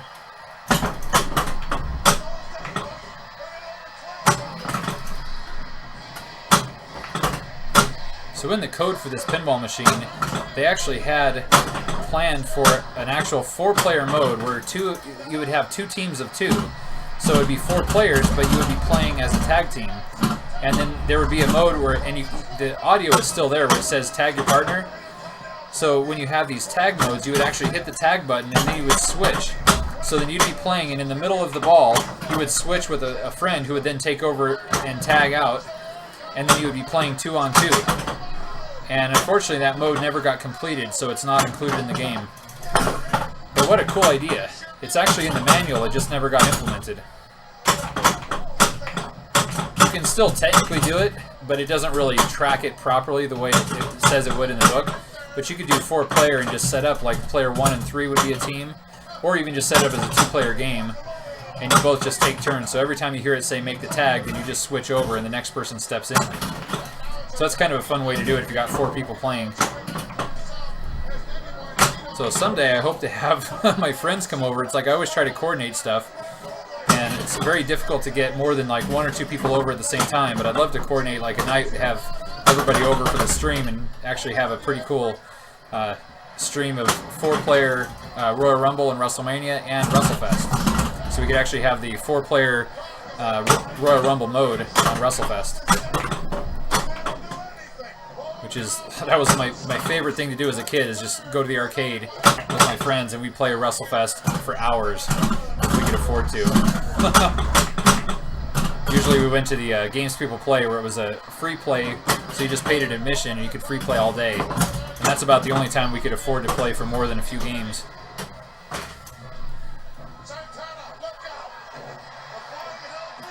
Oh yeah, Pencil Neck Geek. So C&K, Pencil Neck Geek was Freddie Blassie, Classy Freddie Blassie. That was one of his famous lines. He used to always talk about that stack of dimes you call a neck, which Steve Austin actually started using. I'm going to drop you on that stack of dimes you call a neck. Yeah, Pencil Neck Geek, that's also the name of Freddie Blassie's book.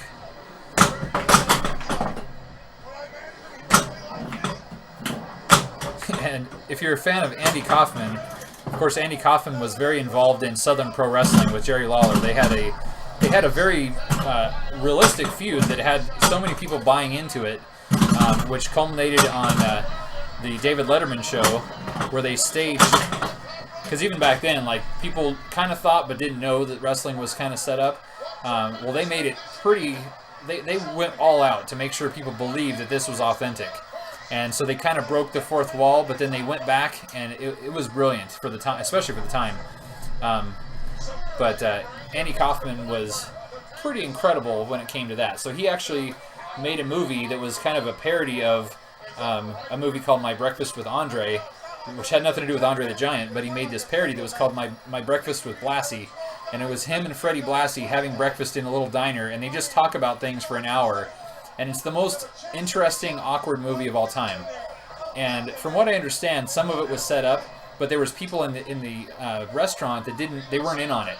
So it's really funny to overhear their conversations. And I don't know that Freddie Blassie was in on it either. He was really reacting to, what was going on around him. So it's definitely worth checking out if you can find it. I think I found it on one of those free streaming applications on the PlayStation 4, like Crackle or one of those weird non-Netflix ones. It was available on that. Totally worth watching. Very cool, especially if you're a fan of Andy Kaufman. It's one of those things where he was so ahead of his time.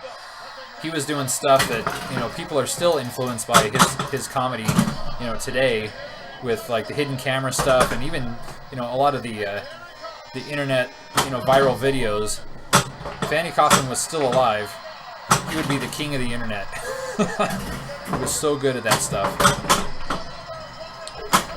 Damn it. There's Heartbreak Kid Shawn Michaels, the Barbarian back there, Texas Tornado.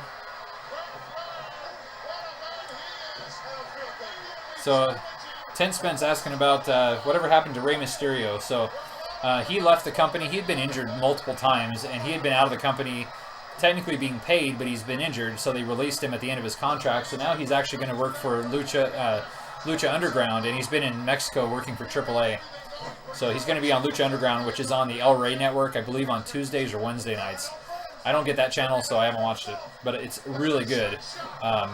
Matt Stryker is going to be doing commentary on Season 2, and Stryker is an amazing guy. He's great on commentary, great wrestler, great to work with. Yeah, the Veiled Chippa. So, you got a Black Rose. That's really cool. Excellent. Is that your first pin, or do you have others? Black Rose is actually... I'm not into pirates, but that game is so much fun because of that cannon in the center. I always love those type of things where you can fire off or choose the direction that you're going to fire off a ball.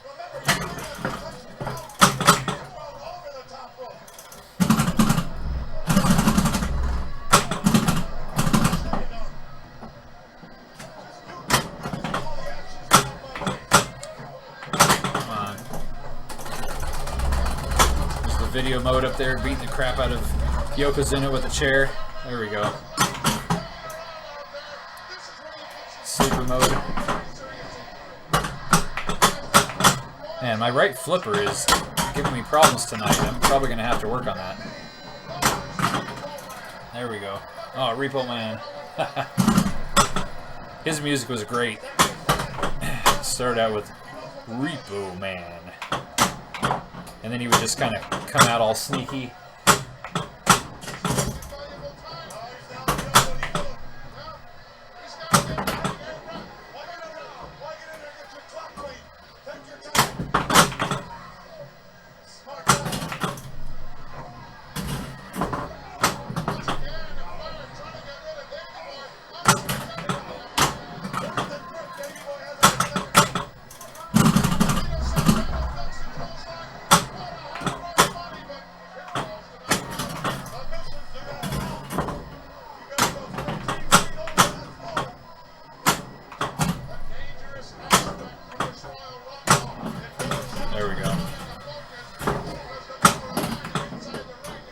Gotta hit that ramp 2 more times to collect Doink and Tatanka. Damn it. To start the next multi-ball mode.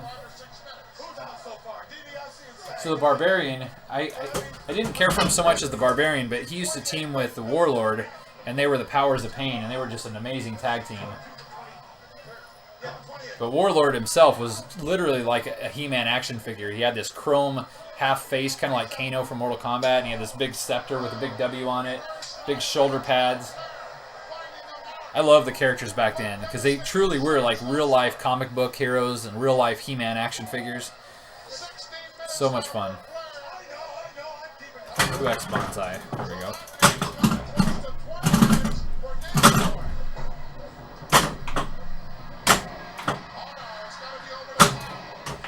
Alright, next guy's coming in.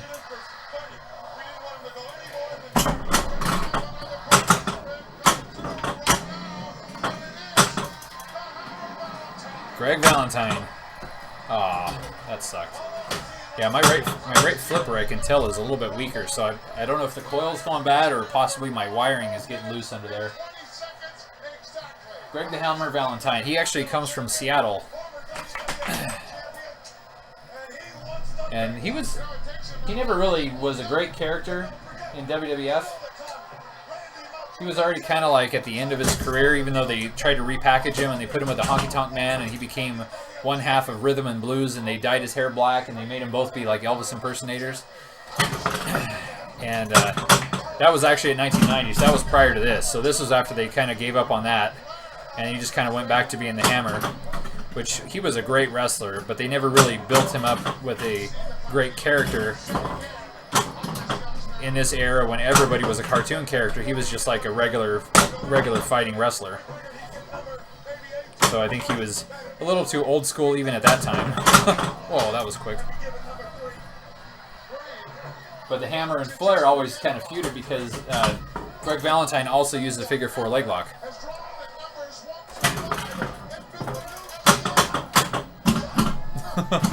Listen to Bobby Heenan, he just gets so mad when Monsoon keeps reminding him that there's no way Flair's going to win because nobody ever has from that position.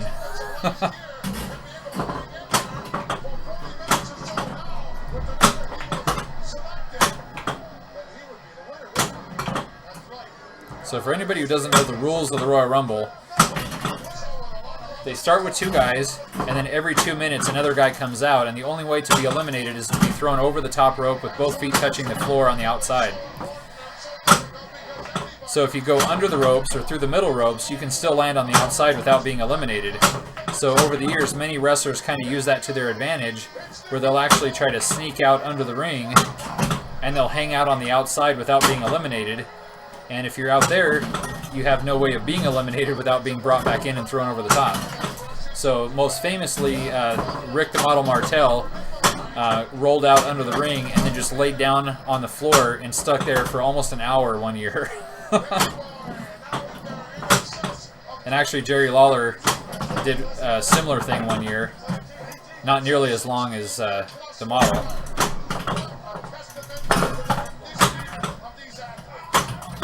There we go, I'm going to try to hit these loops. The diverter is probably going to try to kick me out of here, but... Oh, dang it.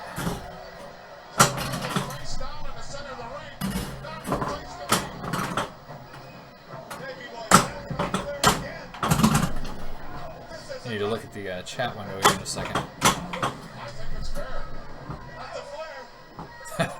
It's not fair to Flair. That became the theme of this show. Oh, got a danger on that. I shouldn't have rocked it too hard. Back in the ring. Nope.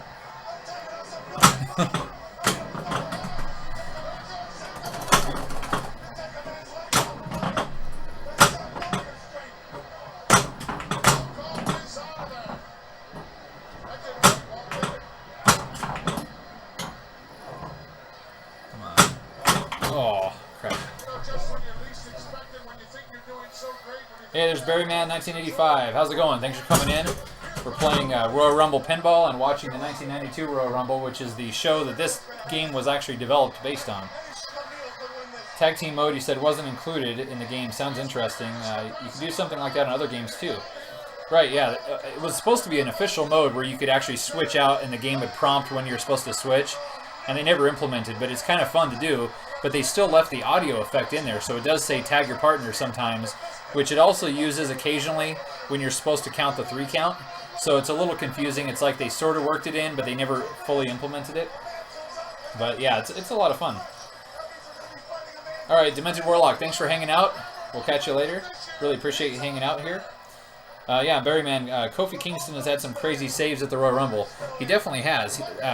I think they kind of overuse it now, though. Like, even this year, he didn't really have any. They had him up on Big E's shoulders, and he was walking around, like, you know, carrying him around, so he technically hadn't touched the ground on the outside. And then he ended up getting drop kicked off his shoulders, so it wasn't as exciting as previous years. Like, his first year, when he, like, flew out and then he was on the apron, or on the guardrail, and then jumped back across, and then there was the year that he was doing a handstand, so his feet technically never touched the ground. He walked on his hands and got back in the ring up the steps. Pretty brilliant. And then even John Morrison, who's now Johnny Mundo on Lucha Underground, he does all this parkour stuff. So he did the same thing where he like got thrown off the apron and he grabbed on the guardrail and had his hands holding on and his feet, and then somehow did like a backflip back into the ring. It's pretty amazing.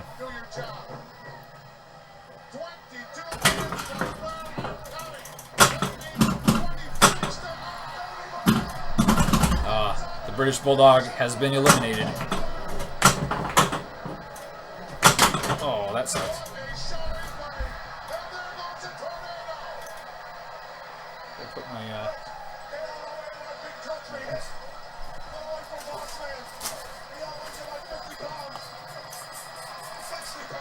seeing a bunch of smudges on here. I need to order some new glass because there's a lot of etches on here from before I bought it.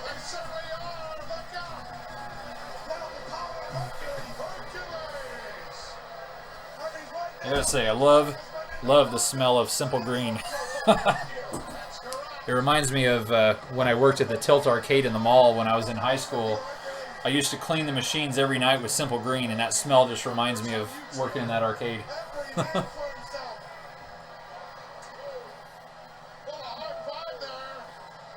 Yeah, John Morrison, I think the reason that he didn't feel like he was being used appropriately, and there were several different issues. There was a lot of political issues behind the scenes, so he just didn't renew his contract and they let him go, but probably for the best for him because he's done very well on the independent circuit and now, of course, in Lucha Underground. So, Hercules, there's Hercules Hernandez with the Big Boss Man. Hercules was a monster of a man. Not very tall, but just look at those shoulders. He's huge. But he had a tag team called Power and Glory with Paul Roma. And Paul Roma's not a big muscular guy, so it was kind of odd. But Hercules would come out with a big metal chain, and he'd swing that chain around the ring. Pretty awesome. Okay, so I got to watch this because this is the greatest elimination of all time. The Big Boss Man hits him with this crazy, like... He does this crazy, like, karate roundhouse kick that totally misses. Look at that. Alright, here's his elimination. This is the best.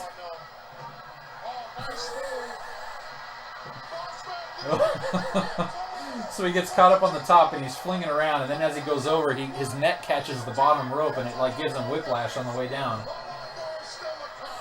Amazing. My buddy actually just made an animated GIF file of that and sent it to me the other day. So cool.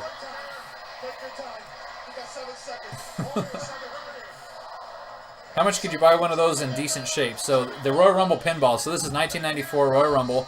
I bought this one in really awful shape for $1,500, which is probably more than it was worth. But to me, that was totally a fair price. That was the highest I wanted to go for one, and it was really rough. And I've probably put close to $1,000 in extra upgrades to it. So now if you find one in good shape, you're probably looking at like $1,500 to $2,000, depending on the demand and where you find them. They don't show up very often. There's always seems to be one on eBay, and they want like $4,000 or $5,000 for it. Occasionally you'll see them for under $4,000 on eBay. But when you find them locally, they're always in that $1,500 to $2,000 range. But pinball prices are going up, so the price of all of these are going up. And so I would guess at this point, with all the upgrades I've done on this, I can't get back the money I put into it if I were to resell it, but I'm sure I could get probably $2,200 for it. It's got, I don't think you can even see on the camera, but on the underside I put LEDs that are actually tied into the game, so when there's other flashers and modes going, there's like red, green, and blue flashing that's tied into the modes of the game. And then of course my speaker panels up there have the multicolored LEDs, and they usually fade. I don't know where the remote went, but you can change like what color they are, and they can fade and transition. And of course I've added the prototype and prototype back glass, and then I have a custom topper up top that I think this camera, let's see if I can move it. So they're up on top. There's the World Heavyweight title belt. This is actually from a company called Laserific that makes amazing laser cut etched acrylic replicas. And they basically made like 8 of those because there was quite a few people that were expressed interest in them, and then only like 8 of us actually paid. So they weren't cheap, but they're beautiful. It looks amazing, and it's like gold with laser etching for the alternate colors, and they hand painted the blacks in there. And so it actually looks better than the original to me. The original was a vacuum plastic shell, and those sell on eBay for ridiculous amounts of money if they're original. Yeah, look at, there he is, Jake the Snake Roberts. Jake is probably the most evil bad guy wrestler of all time. Roddy Piper, I think, is the greatest villain of all time, but Jake Roberts is truly like, his character was like legitimately scary to me as a kid. And maybe that's because he looks a lot like my dad. My dad had a lot of the same problems that Jake Roberts had, and they were very similar in many ways. Hey, there's, what do we got? Macaw45 is now hosting with 32 viewers. Thank you so much. Really appreciate the host. Hello to everybody who's coming in. I do have my chat window open. What I realized the other day is when somebody hosts, it usually keeps everybody in like the previous chat window, so I can't see your chat unless you click on my channel. So feel free to jump in and chat. We're just watching the 1992 Royal Rumble and playing the 1994 Royal Rumble pinball machine, which was based on this particular show. But again, thanks Macaw for the host. I really appreciate it. Alright, so let's play some more. I turned all the audio down off of the game itself so we can listen to the amazing commentary by Gorilla Monsoon and Bobby Heenan. Whoops.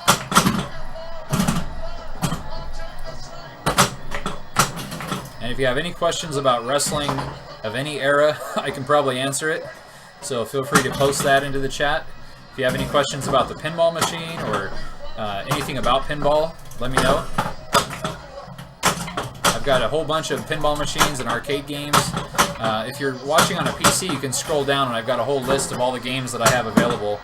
And so we mostly stream pinball lately, but I'll be doing arcade machines too. And it's not always wrestling oriented, but that's my thing. That's why we're the Main Event Arcade. So it's a lot of wrestling, but there will be other games too. Classic arcade machines, all on dedicated cabinets. Pretty much everything from the 80s and 90s.